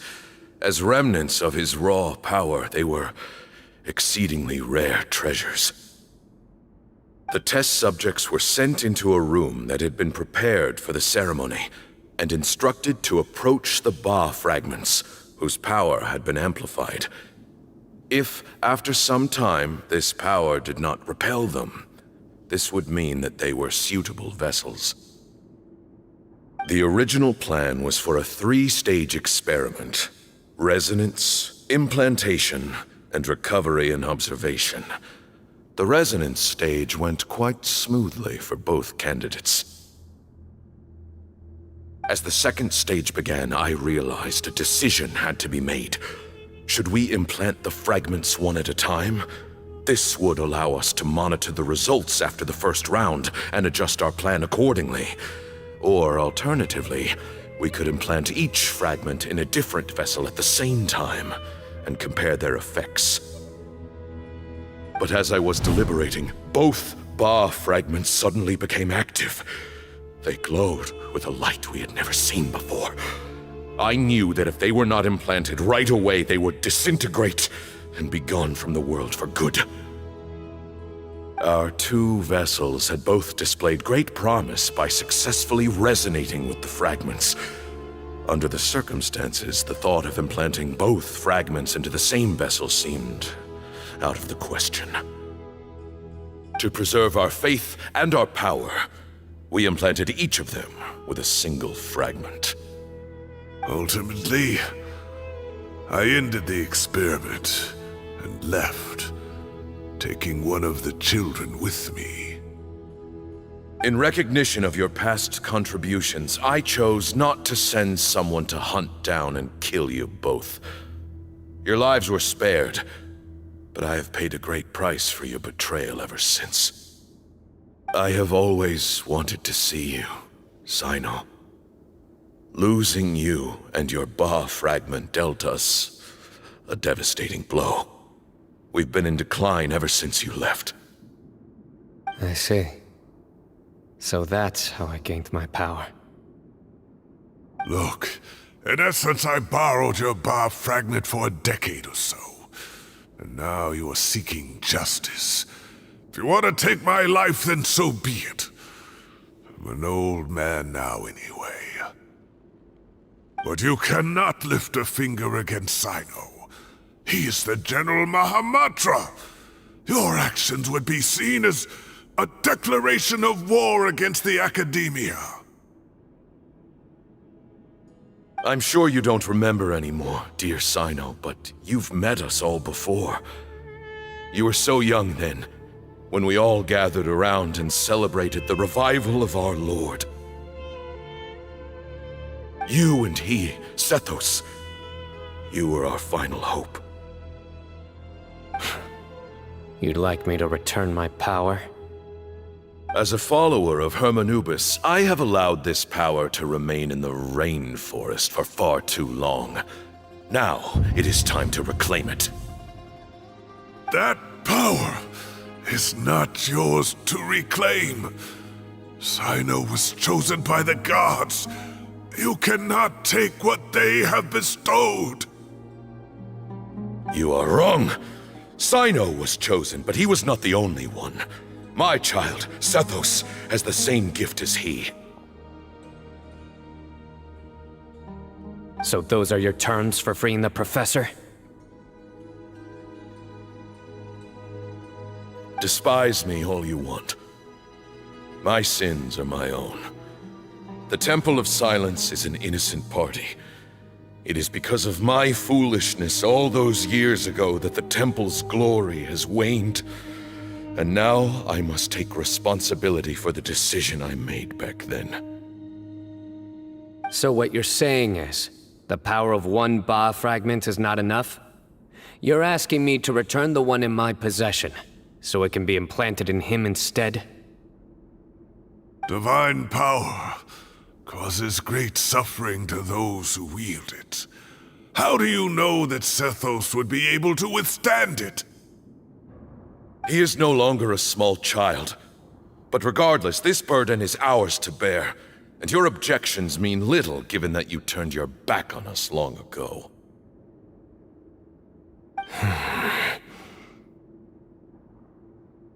Both my heart and mind are telling me that what you are proposing is a terrible idea. However... Don't listen to him, Cyno. That power is no more yours to give than it is his to take. You have to understand. I know. But if this is a question of your freedom versus a fragment of power, then... there is nothing to debate. Sorry to interrupt, but in my view, there are a number of contentions here that still need addressing. Say that Cyno refuses to return his power, and you also refuse to release Cyrus. Then, we are at an impasse. I find it hard to believe that you went to all this effort without planning for that possibility. You're trying to gauge where we stand while keeping your remaining cards close to your chest. Well, my stance is, put the rest of your cards on the table. Then we can have a discussion. Wait, those ears. So, we have a descendant of the Valukashuna in our midst. Splendid! Fate smiles upon us after all. Everything we have longed for, Hermanubis will provide. Perhaps this very day we'll...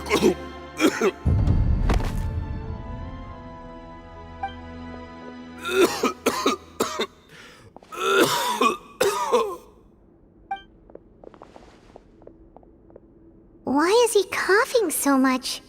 He looks like he's in really bad shape.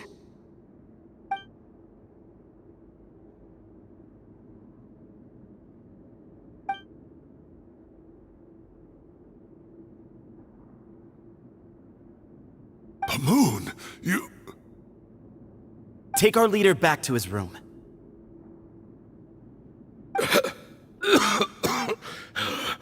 Sethos, you must... Grandfather, I know what you wish to say. Leave this in my hands.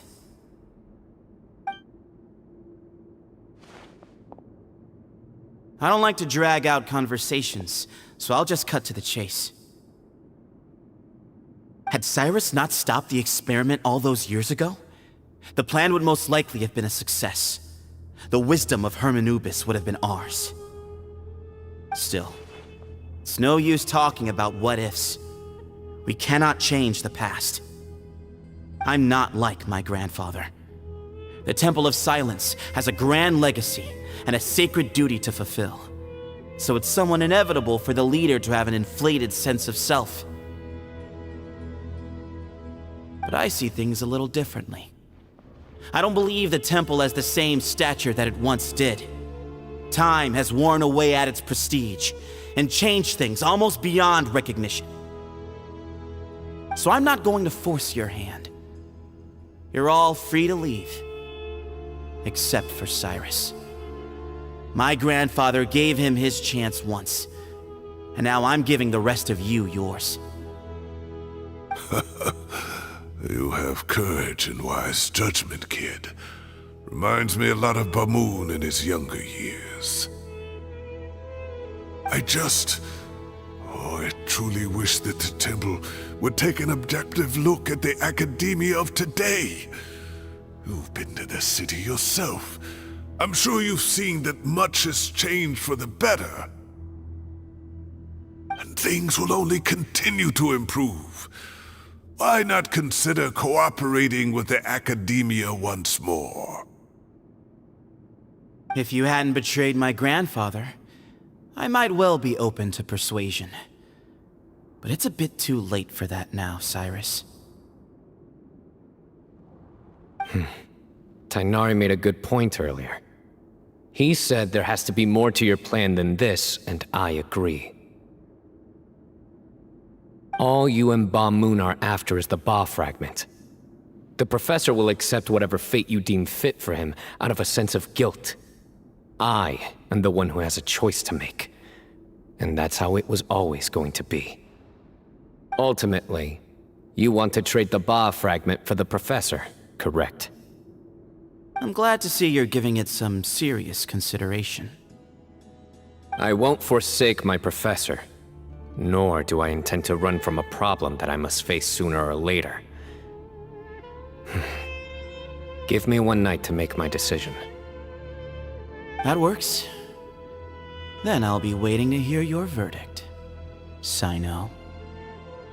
Oh, my grandfather still has a fair few things he wants to say to Cyrus, so I'll be escorting him back now.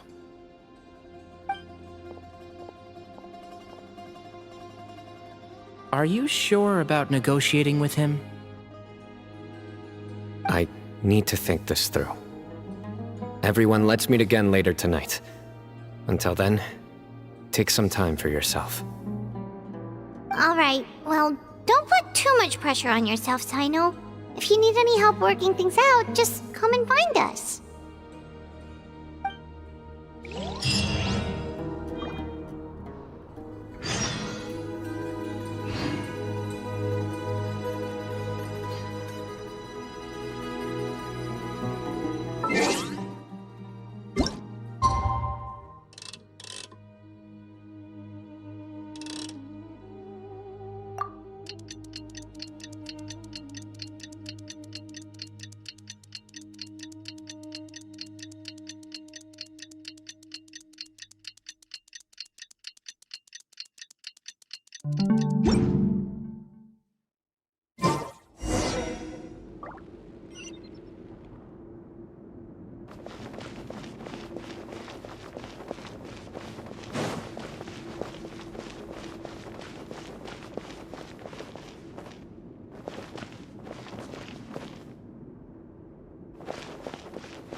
I've taken some time to reflect on this.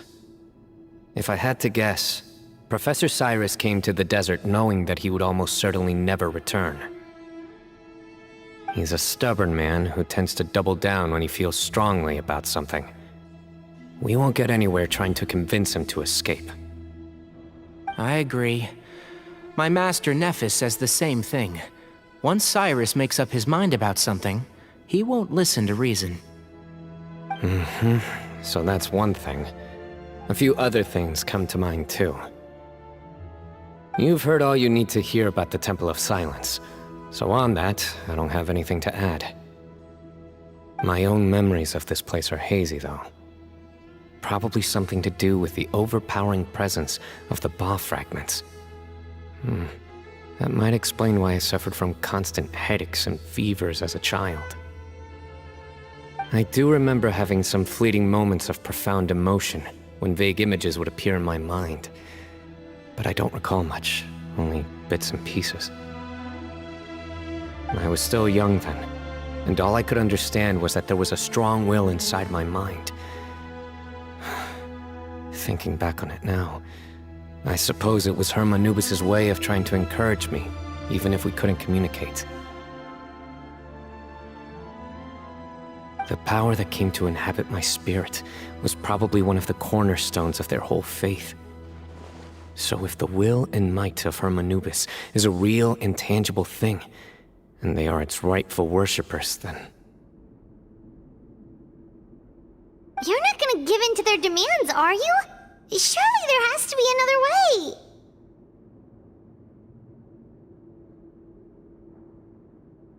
No. I have no intention of returning it. I need this power to protect Sumeru. But the temple has the right to make the final decision over its fate, since it belongs to one of the 7 pillars of King Deshret. So I will challenge them head-on, and win the right to wield this power for myself, fair and square. This reminds me of something Alhaitham mentioned to me just before we left. He said that the Temple of Silence was originally founded by the ruling elite of the day. Traditionally, such organizations are bound by a strict and ancient code of nobility. Kaveh has made similar observations about the desert tribes from his work trips there. He says many of them have their own internal rules. They talk about the importance of never dishonoring their tribal bonds, or the rules laid down by their ancestors. I think we could turn that to our advantage. Go back to them with a proposal of our own. Wow, and just like that, we've turned the tables on them. Looks like we have the same idea. Turn it back on them now while we still can, in terms that they cannot refuse. That's how we win this. Great. And I know just how to start the conversation. Let's go find Sethos. We'll tell him that I know a thing or two about medicine and would like to take a look at his grandfather's condition.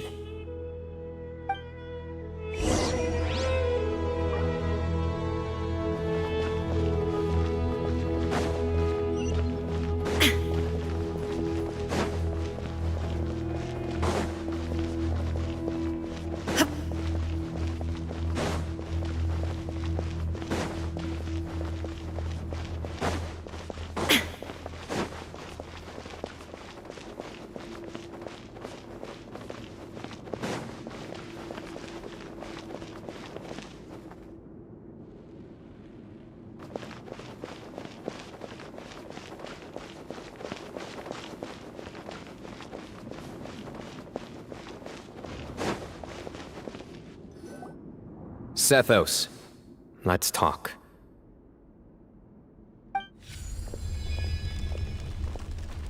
Have you made up your mind?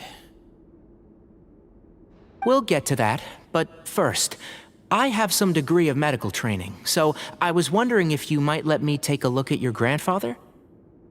I have no objections, although we do have our own doctors here. I doubt you'll be able to tell us anything we don't already know. Only one way to find out. Follow me. Keep your voices down. We don't want to disturb him.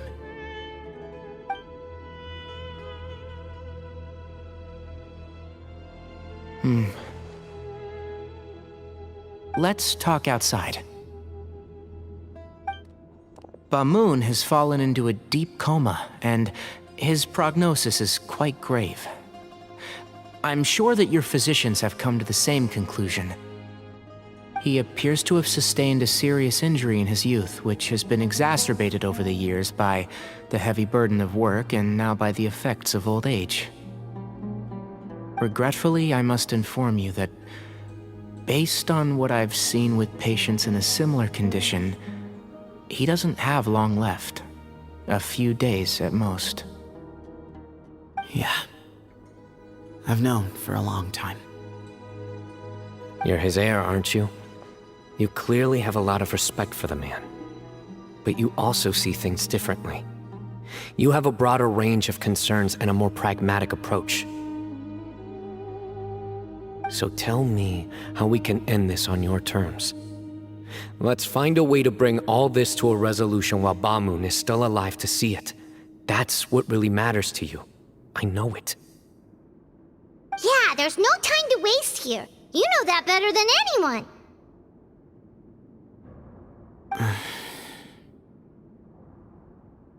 You know, the two of you are actually in a very similar predicament right now. Both of you have a very different perspective from the men who raised you. Right. And you didn't create this situation. They did, but somehow you've ended up having to make the tough decisions. You're right. We both look at this problem very differently than the people we inherited it from. I accept, Cyno. This all began because of Hermanubis, so let's end it with the rite he himself created. Legend has it that when Hermanubis first arrived in Tuletula, he sparred with the city's residents. He and his 2 companions proved their mettle by fighting over several days, winning the support of many fine people. That group of supporters were some of the first members of the Temple of Silence, and the sparring matches were enshrined as one of our founding rites, the rite of duels. It's where it all began. Sounds very fitting. I'm in. As a fellow vessel of Hermanubis, your ties to the Temple of Silence run deep. So I will permit you to participate in this rite, along with your chosen companions. 3 against 3. Sounds good. However, I have some additional terms. As the challengers, you must win all 3 of your fights to win. And Cyno, both of us must put our Ba fragment on the line. The winner takes them both. Letting Cyrus leave with one of the Ba fragments was a mistake, made by my grandfather out of pity. It is a long-standing issue that must be addressed for the Temple of Silence to move forward. I can make no concessions on that front. None needed. We're on the same page. If I win, the Temple of Silence must release Cyrus, and consider this past dispute resolved. If you win, I'll return my power to you. It's a deal. Then let's meet at the ceremonial hall tomorrow evening, 8 o'clock.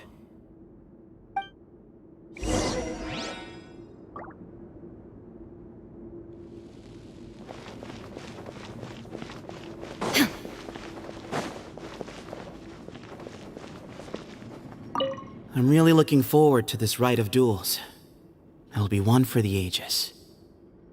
Not just for the sake of the Ba fragments, but for many other people as well.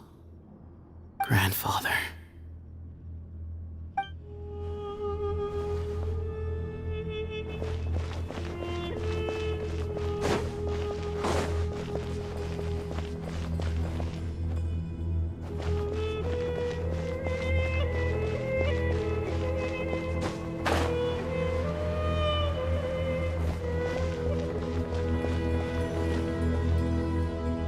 Well, after how that went, there's definitely no turning back now.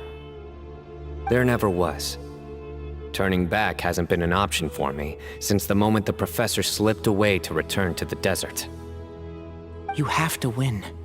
You need this power, both as General Mahamatra and for yourself. Yeah, that's right! Besides, it stayed with you ever since you were a small child. Surely that's a sign it thinks of you as its rightful owner. Both as General Mahamatra and for myself. Yeah, when you put it that way, I've had to overcome a lot to tame this power and claim it for myself. Not everyone could have done that. Exactly!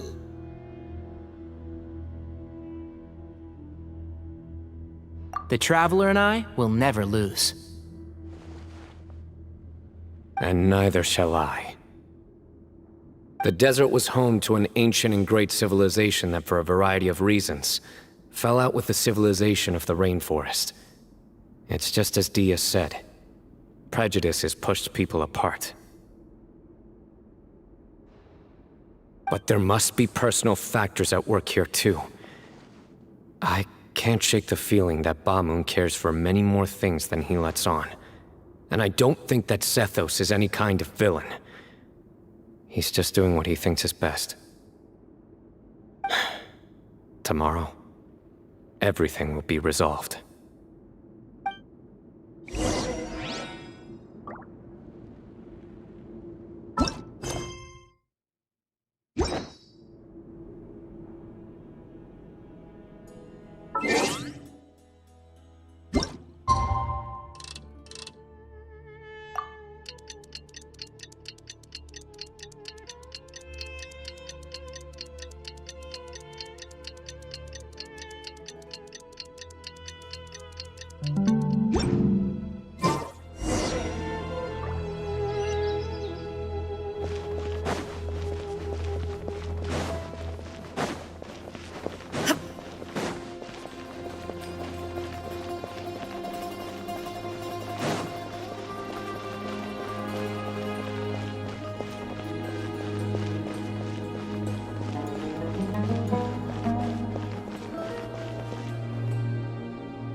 We gather on this day to perform once more the rite of duels, with the greatest of all sages, Lord Hermanubis, as our witness, for his power and authority is present in our midst. This is our most sacred of ceremonies, and no disruption from the audience shall be tolerated. It is incumbent upon all to observe the duel with the utmost respect and reverence throughout the proceedings. Representing the Temple of Silence, the Defenders.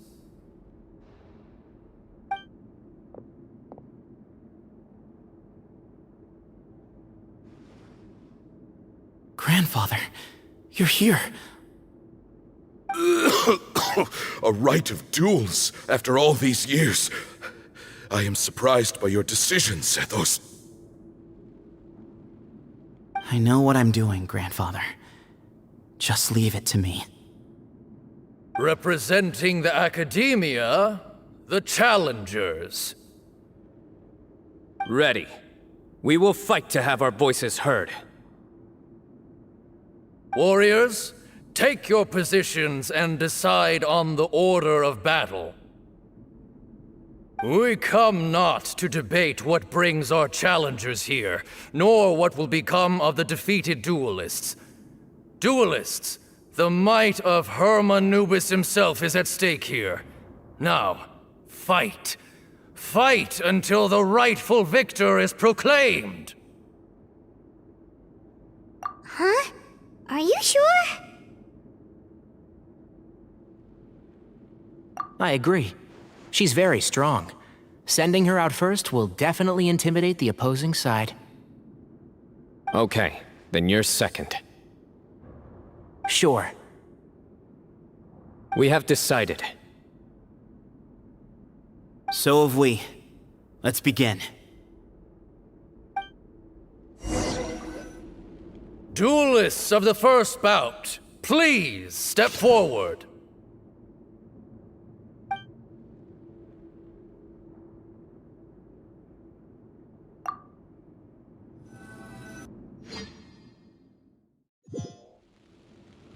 Don't forget, safety first! Hey, you there! You better play nice with her, or Paimon will make you regret it! Little bit too much chatter from the audience over there. Hey! Spring forth!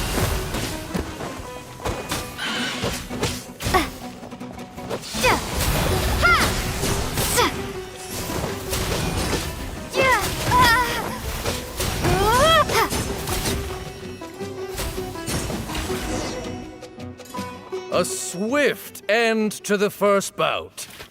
I now invite the duelists of the second bout to please step forward. When you're both ready, you may begin. Let's begin.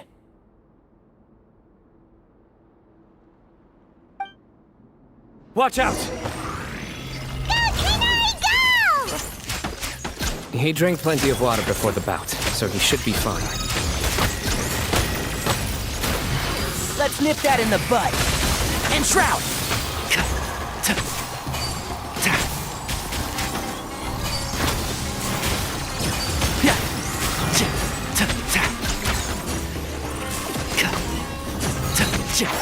Can't see? I'll uproot you!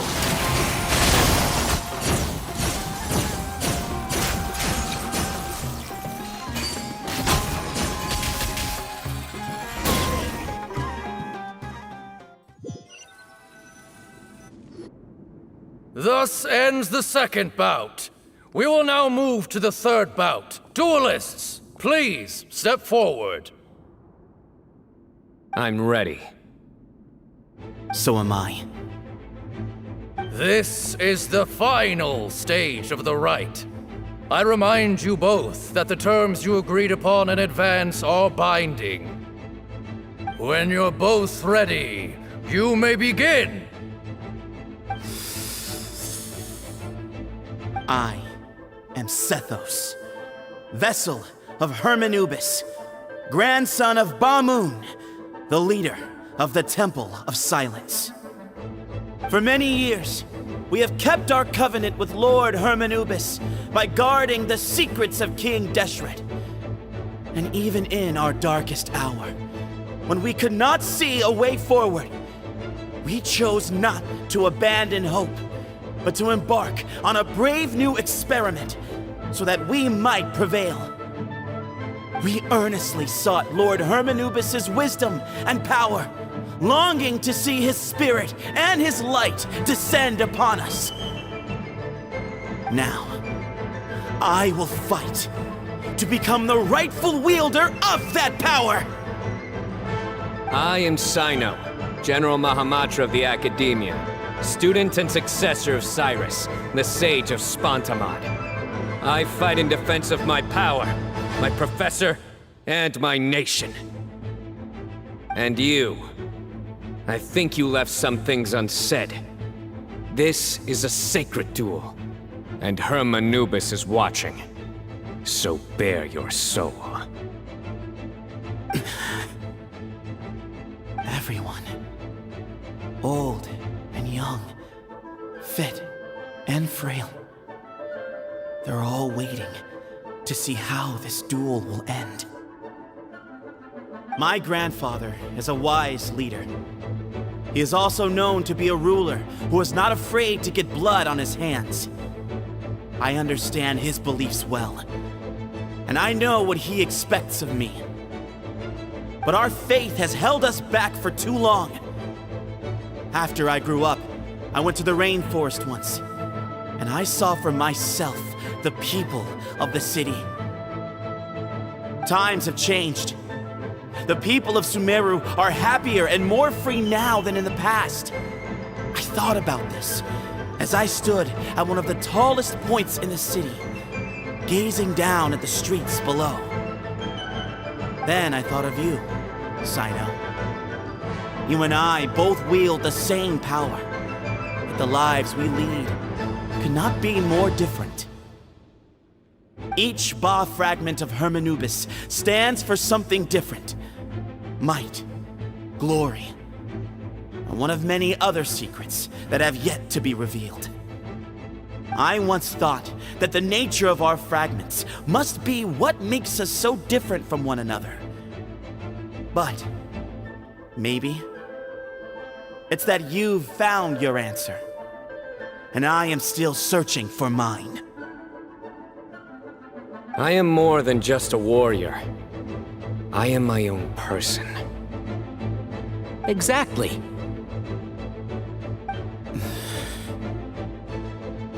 The name Hermanubis has left its mark on both of us, shaped the course of our lives.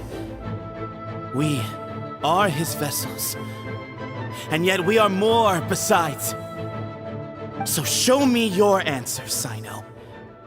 Show me I can be more than my faith, more than the power I wield. Show me the person I can become!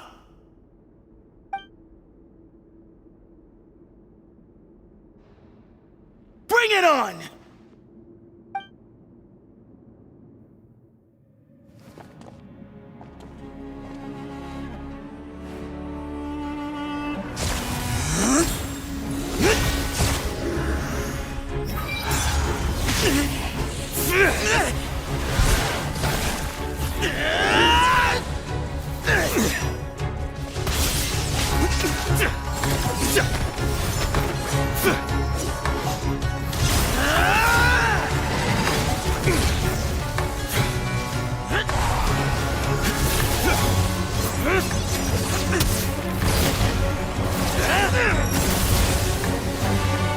That's all you've got?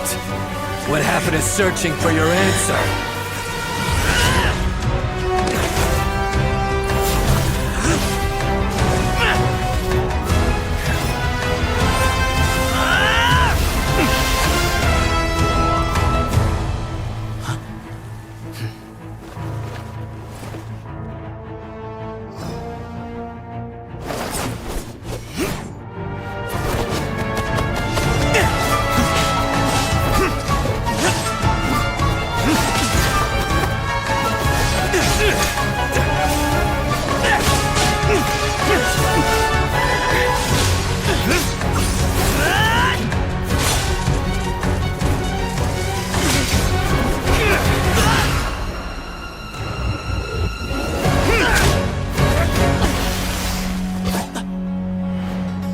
fight's over. Do you yield? You won. Well then, looks like you found your answer.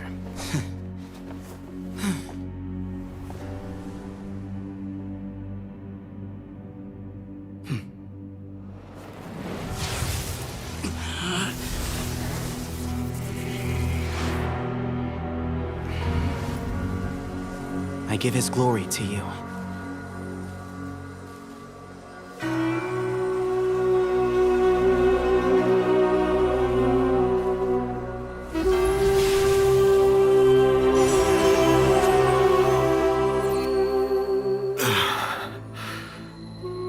I've seen that light. That is the light of our Lord, the great Hermanubis, priest over all other priests.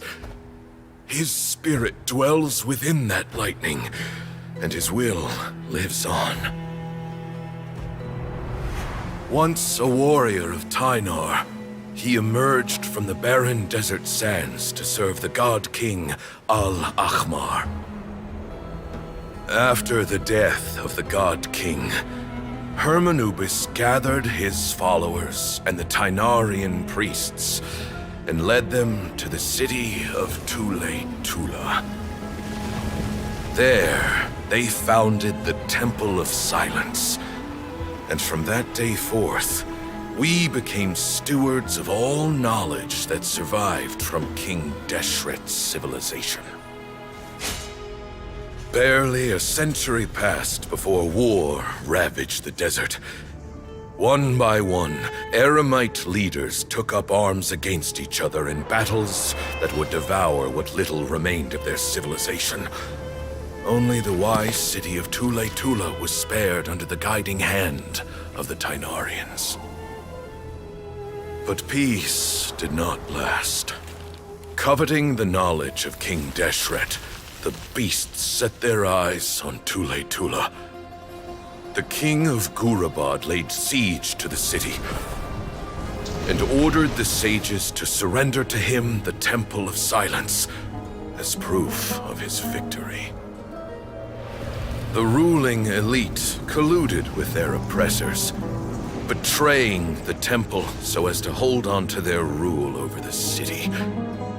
They declared that the knowledge guarded by the temple was the true cause of corruption. These were dark days, and we faced enemies on all sides. Our Lord had long since exhausted his strength, keeping the forbidden knowledge introduced by King Deshret at bay. To ensure the temple's continued survival, he broke his being into many pieces and began the ceremony of Hermanubis' legacy, bestowing his power upon his mortal followers. With this power, the temple was able to defeat the tyrant's army. Yet, we were not hailed as heroes. Strange and unfamiliar as this power was, it struck fear into the people's hearts and drove them to reject us. In the end, the people of the temple and the Tule-Tula Tynarians left the city for good and made their way to the rainforest. What followed next was inevitable. The elite of Tule-Tula fell and were decimated. War engulfed the desert. And we wandered from place to place, always in hiding, all the while keeping close watch over our secrets and staying true to our mission. Betrayal forced us out of the desert and into the forest. Then mistrust drove us from the forest into the desert once more. We have lived in exile for far, far too long. Yet, today, the Temple of Silence has borne witness to the glory of Hermanubis once more. Thank you.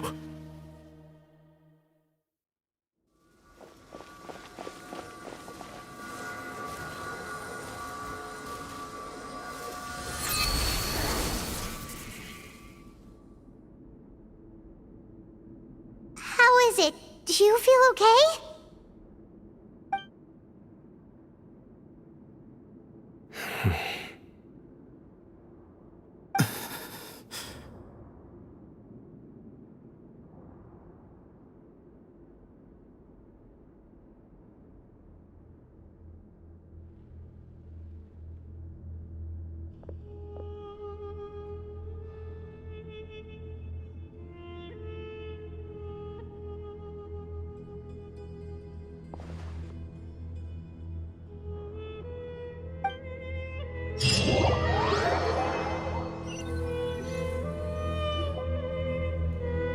Grandfather.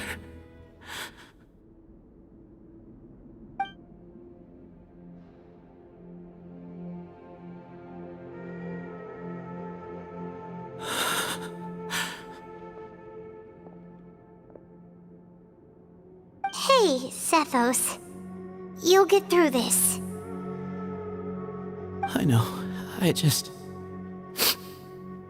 I'll miss him. I guess you were prepared for this. It's been a long time coming, huh? Yeah, he's been on death's door for a very long time now. I think it was only through sheer willpower that he managed to hold on to this point.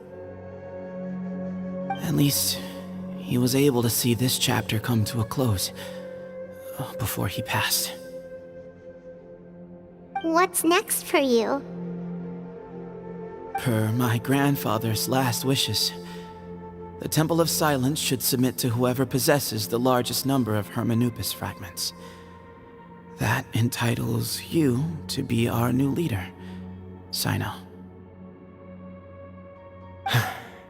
But that's never going to work, as I'm sure you realize.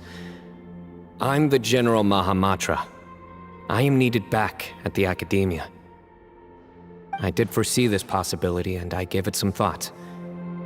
The fact is, I know next to nothing about the staff, records, and environment here. As such, I am ill-suited to be your leader. Sethos, I believe the honor should go to you. Were it not for this duel, or indeed if you had other intentions, the Ba fragments would most likely be in your hands by now. I'm sure Bamoon never meant for anyone but you to be his successor. You really think so? I do. Still, I didn't think Bamoon looked very surprised by the final result. Perhaps he had an inkling that this would be the way things end. Well, in any case, since the Ba fragments are with me now, I guess I can call the shots. Sethos, I would like you to succeed Bamoon as the new leader of the Temple of Silence. You are more suited to the role than I, and I have complete faith that you will be an excellent leader. Just think of it as doing me a favor. But doesn't that render everything that we've been through up to now meaningless? No, it doesn't. This experience has allowed us to become friends, which means that the Academia and the Temple of Silence will become partners once more. That's a much bigger deal than you might think, Sethos. You said yourself, times have changed. You have to believe that things can change for the better here at the Temple too. I will try. To be honest, I couldn't have asked for a better outcome. Actually, part of me wonders whether Bamoon's intentions from the very beginning was just to create enough pressure to force us towards a duel. That way, no matter who won, one of us would have to surrender our Ba fragment, and the power of Hermanubis would be concentrated in one single person. Had you won, the Temple of Silence would have doubled its strength. And were I to win, he correctly anticipated that I wouldn't suddenly drop everything to become the leader of the temple, much less integrate the temple into the Academia by force. He knew that the temple's future would depend not just on the guidance of Hermanubis, but the support of the academia too. So he made it his responsibility to ensure his successor would be free from the burdens of the past. His plan meant that whoever ended up succeeding him, they would have an easier time interacting with the academia. With one single letter, he lured out the professor. No matter what happened after that, it would result in a net benefit to the temple. And here I thought the General Mahamatra wouldn't care for all these trivial details. You're absolutely right. Grandfather and I considered this from every angle. We had to find a way to mend our relationship with the academia. In that sense, the right of duels was just a means to an end. Thank you for everything, Cyno. As a gesture of our gratitude, to those that you and Lesser Lord Kusanali deem worthy, I will grant the honor of access to the Temple of Silence for their pursuit of knowledge. The Temple of Silence has a wealth of information on King Deshret's civilization, more than any other organization in existence today. In times when you need information that only we can provide, we will be here to support you. But you must be exceedingly careful with your selection of candidates, lest you lead humanity to repeat the same mistakes. By the way, Tighnari, my grandfather was so happy to see you. You are a descendant of the Veluca Shuna, and we are the heirs to the will of Hermanubis. The story goes that King Deshret chose the sage Hermanubis from among the Tighnarians and appointed him as his familiar. He went on to fight many valiant battles with his Tighnarian companions. They always stood by each other, from the founding of the Temple of Silence to the fall of Tuletula. The Tighnarians who left Tuletula joined their human counterparts in the rainforest. A few centuries later, when some of the group returned to the desert, many of the Tighnarians chose to stay and put down roots in the rainforest. In all likelihood, those were your ancestors. How fascinating. My father once mentioned that I was named after the Tighnarians, but I never knew that my forebears had such a history with the Temple of Silence. I like this story. By the way, has anyone seen Cyrus? Yes, Cyrus. You'll probably find him in my grandfather's room. He wouldn't show it in front of me, but I think he still has many fond memories of my grandfather. If it's true that you and your grandfather really planned for everything to turn out this way, then I guess he didn't really resent Cyrus as much as he appeared to. Who knows?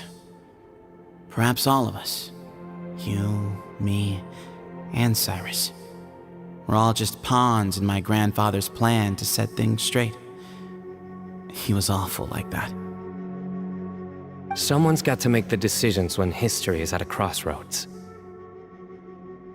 I will make a detailed report on all of this to Lesser Lord Kusanali, and arrange for an official delegation from the academia to come and meet you in the desert. I'm sure you'll have lots to attend to in the days ahead, but once things return to normal, please come and visit the rainforest again. You should stay for a few days this time, and start to build some relationships. If we're going to work together, both sides have to get to know one another better. I will. All right, well, bye for now, everyone. I'll be seeing you. See you soon. Come hang out with us anytime.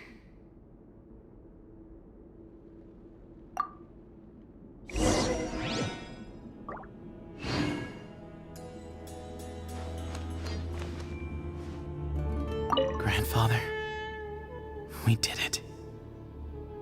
We achieved what we set out to do. From this day on, the Temple of Silence has the chance to work with the academia once more. Real change, real opportunities. They are now within our grasp.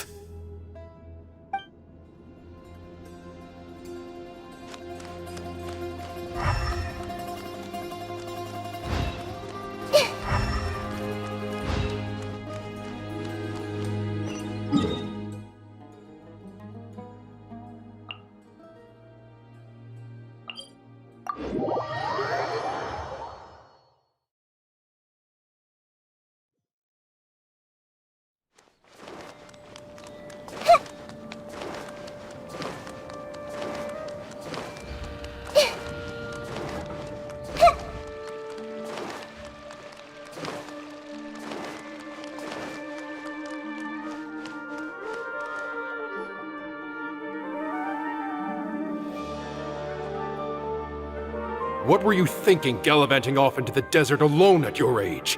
What if you take the bucket, You told not a soul what you were up to, designated nobody to handle your affairs, and left everyone scrambling frantically to try and figure out how on earth to clean up the colossal mess you'd made. Oh, please, will you stop your yelling? What other choice did I have? What do you mean, what other choice? Do you mean to tell me that after all your years of learning, and sagehood no less, the only idea you could conjure up in that white-haired walnut of yours was to shoot off into the unknown like some hot-headed 20-year-old adventurer? A one-man suicide mission, That's the best idea that one of the finest minds of a generation could come up with, is it? It astounds me that you survived the journey, and you're lucky that Ba Moon didn't finish you off when you arrived. All right, all right. Honestly, the way you're going off on me, it's like you wished you'd been there to lend him a hand. Does it mean nothing to you that I'm your colleague and former classmate? I've got nothing more to say. What's the point of berating an old bag of bones? What do you mean, bag of bones? I'm a flesh-and-blood hero who, despite his old age, saved our General Mahamatra from being stripped of his powers. Okay, look. Fine, I admit it, I was in the wrong. How can I make it up to you? What about, a month's work at the Academia? 1 month? Try 3. Tighnari's master is really laying into Cyrus. Let's give them a wide berth. Professor brought this on himself. Don't pay any attention to him. Wow, I haven't seen Master get this riled up in a long time. The last time he chewed someone out like this must have been back when I was still a student. I think I'll go around and update everyone, tell them the situation's resolved. Want to come with me? We can go for dinner afterwards. My treat. You in? Makes sense. I'm in. Paimon's coming too! Let's go!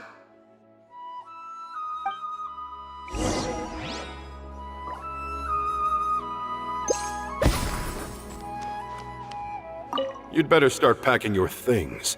Report for work first thing tomorrow morning. I'll be waiting for you. What about my allowance? Oh, and his lunch covered. How about dinner? Don't push your luck. Let's not forget who is compensating whom here. Hey, man's gotta eat. Help me figure out something for lunch at least. I'm counting on you.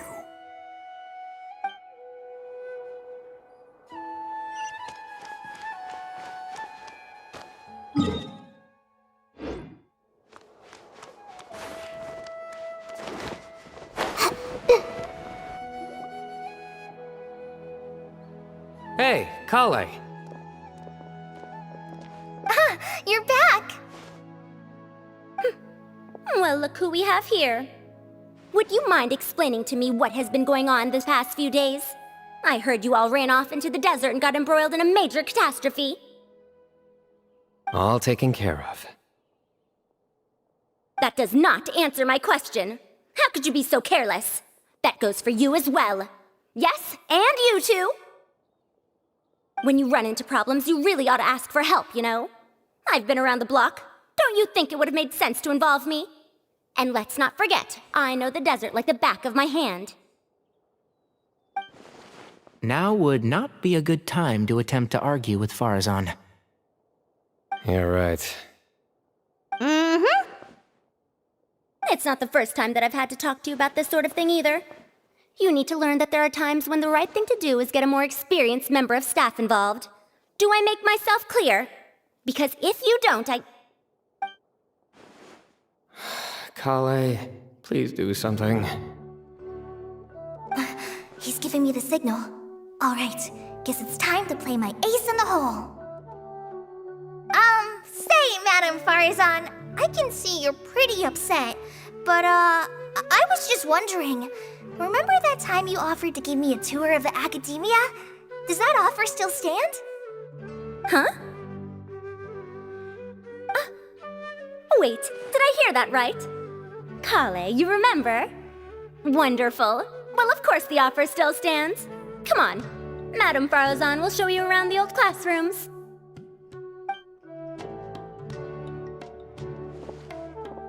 Poor Kale getting dragged off like that. Also, check out Farazan acting like some sort of official academia tour guide. Kale! Cup. Huh? What? Oh, right! What do you mean, cup? You need a cup. I can get you a cup. Oh, it's nothing. Just Master's way of reminding me to stay hydrated while I'm out and about.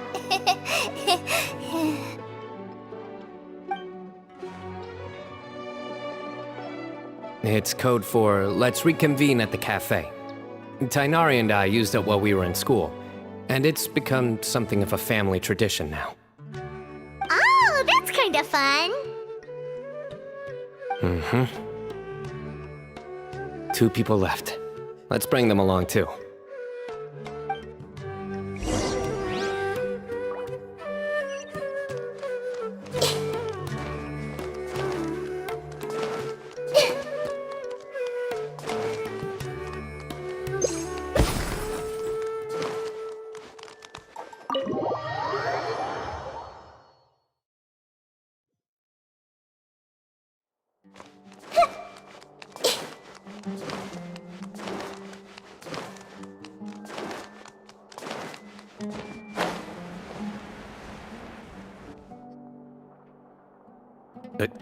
Am I hallucinating? Or do I see Kaveh and Alhaitham engaged in diligent studying? We're just reorganizing all the books we used. Look, there's a whole mountain of them. There's no rush. Nobody reads these books anyway. My sincere thanks to you both. Yes, with your help, we resolved the issue rather swiftly and painlessly. And the outcome was better than we could have hoped for.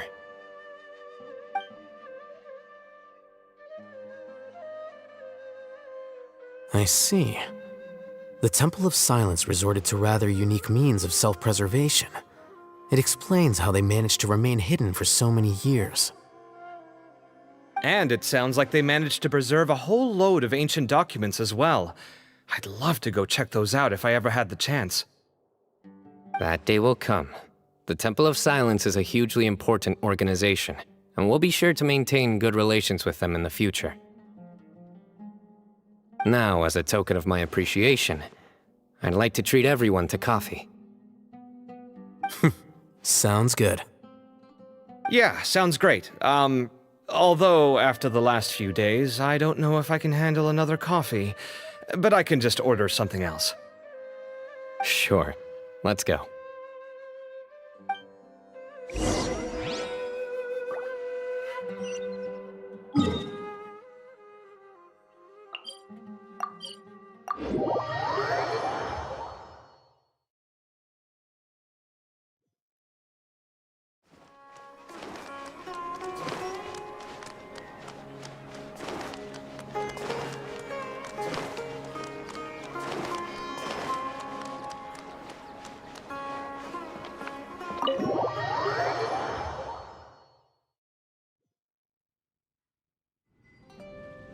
And then, the Traveler just pounced on their opponent and knocked him right out cold! Then there was Tainari. He put up an amazing fight, too! We ended up winning all 3 bouts! Whoa! Part of me wishes I'd been there to see it, but I'd have been biting my nails off worrying about you guys. A truly edifying account of the events. Bereft of detail, but it has livened up the room all the same. Hey, Paimon included all the juicy details. The Traveler just pounced and then waved their sword like this, then spun around and blocked. Despite winning 3 bouts in a row, you still ceded the position of leader to him. That's very dignified of you, Cyno. Of course. Being dignified comes with being a true champion. I got to be a champion too for once. I've not sparred much with desert folk before. It was a pretty unique experience.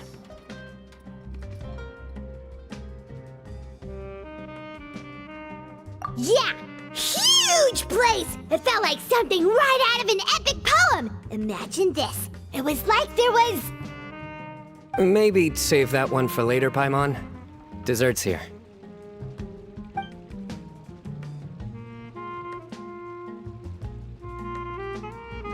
I think that'll do me for today.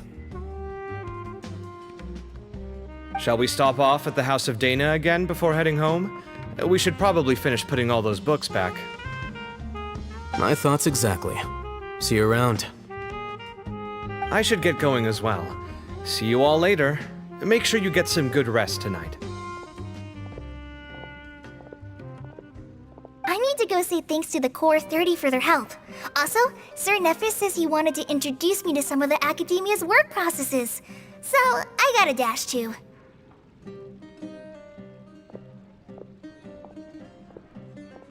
Kali's come a long way. She's much more confident at dealing with other people these days. Everyone's a work in progress. You never stop learning. Yeah, true.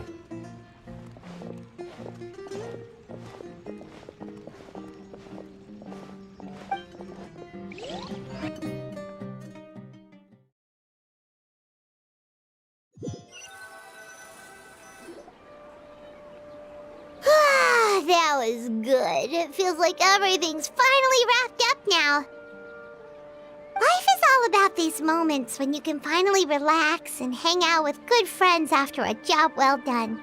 And also, those desserts Cyno got, they were really good. Paimon definitely needs more of those in the future. Do you three have anything planned for the rest of the day? If not, would you come somewhere with me? That's a secret for now. Wouldn't want to spoil the surprise. Okay, I think I can guess what you're talking about. It'll definitely be a nice surprise. Well, now Paimon's curious! Come on, let's go!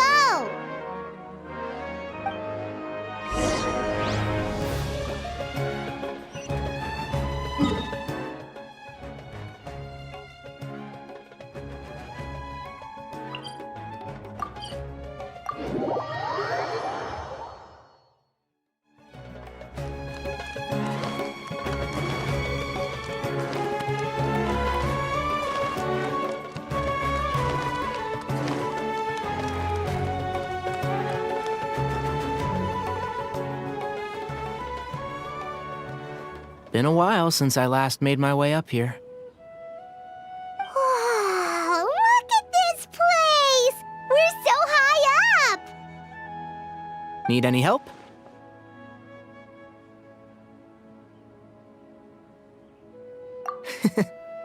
As you wish. It's a nice spot, isn't it? What a great view! We're so high up, we can see for miles! Traveler.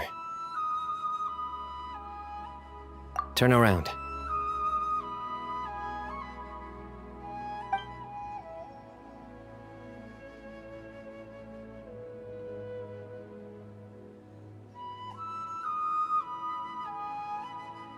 This is my secret base.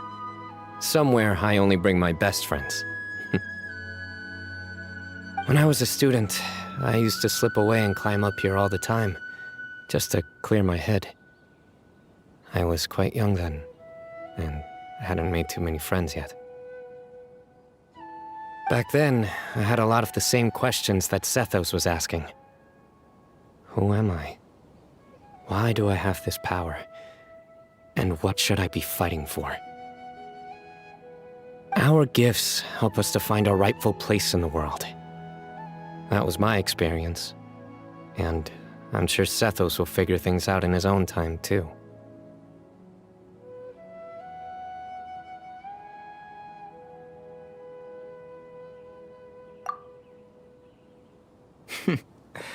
You two really are like brothers. I feel the same way.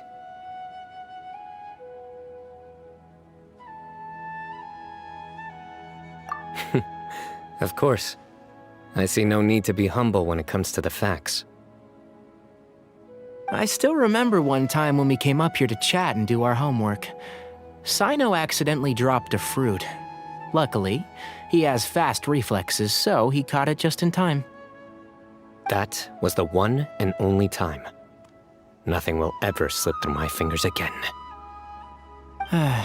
Those were good times. I kinda miss the student life. You know, Paimon really shouldn't be able to imagine Cyno doing something like that, but for some strange reason, the mental image is coming through clear as day. Then make it stop. There's somebody there. It's Professor Cyrus. You guys carry on without me. I'll be right back. Okay. Huh? Hey, you're not supposed to jump down! Be careful!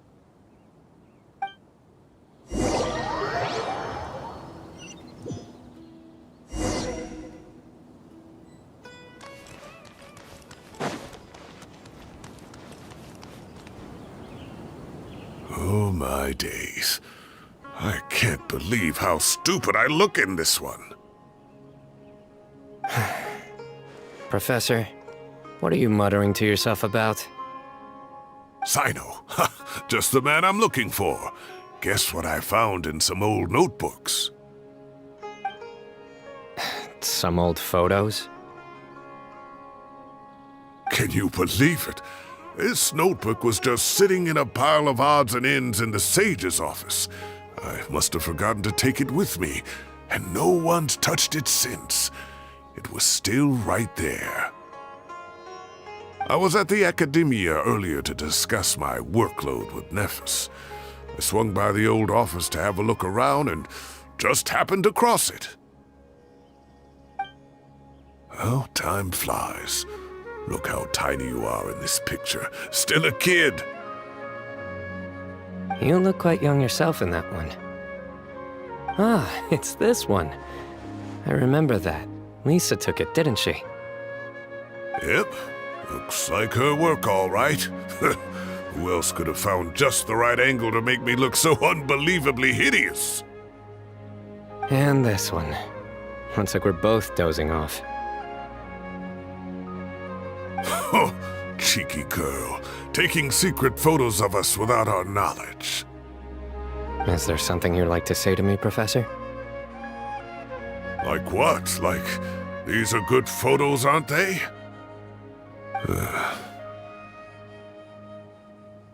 Hey, at moments like this, I hardly know where to begin. I can't pretend I'm a good person. Bamoon had every reason to despise me. And well, so do you if you feel the same way. Don't be ridiculous, you old codger. Is that not what you wanted me to say? Oh, I've dreamt of that place many times after leaving the desert. Sometimes I've dreamed that I was doing a search with them again. And other times, I dream of the day they saved my life. Oh, it was one of the happiest times of my life. We all learned so much from one another. You've matured so much over the years, Cyno. Since you're my professor, I should save you some face by not calling you out on all the non-answers you just gave. So, I will do the right thing and keep my mouth shut. Good thinking. Take your own advice next time. Seriously, why bully an old man like me? I thought heroes were supposed to be gracious. Hey, wait, how did I not notice this one earlier? Lisa strikes again. Just how many did she take? Look how cute you were when you were little. I remember how well-mannered you were back then, too. Yeah, and look how serious and professional you used to be. Oh, I can't compete with you anymore. First you get better than me at the deadpan jokes, and now you're besting me at those little quips, too. Don't say that. I still have a lot of respect for you. Huh, that's more like it. Hey, what would you say to meeting up with Lisa again sometime? I'd like that. Let's find a time and pay her a visit in Mondstadt. All right, I'll add it to my schedule. Let's go next week. Wait, no. Next week is the tomato growing competition. I have got to beat Zaha Hadid. Or you could find a real hobby, Professor.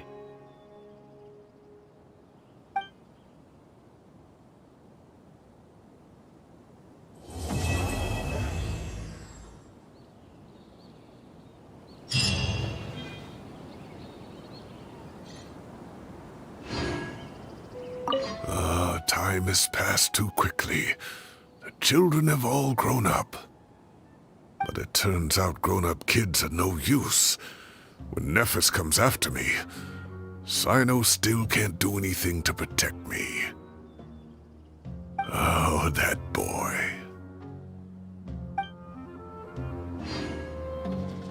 Great view today. This atmosphere calls for a joke out of left field, to catch the listener unawares.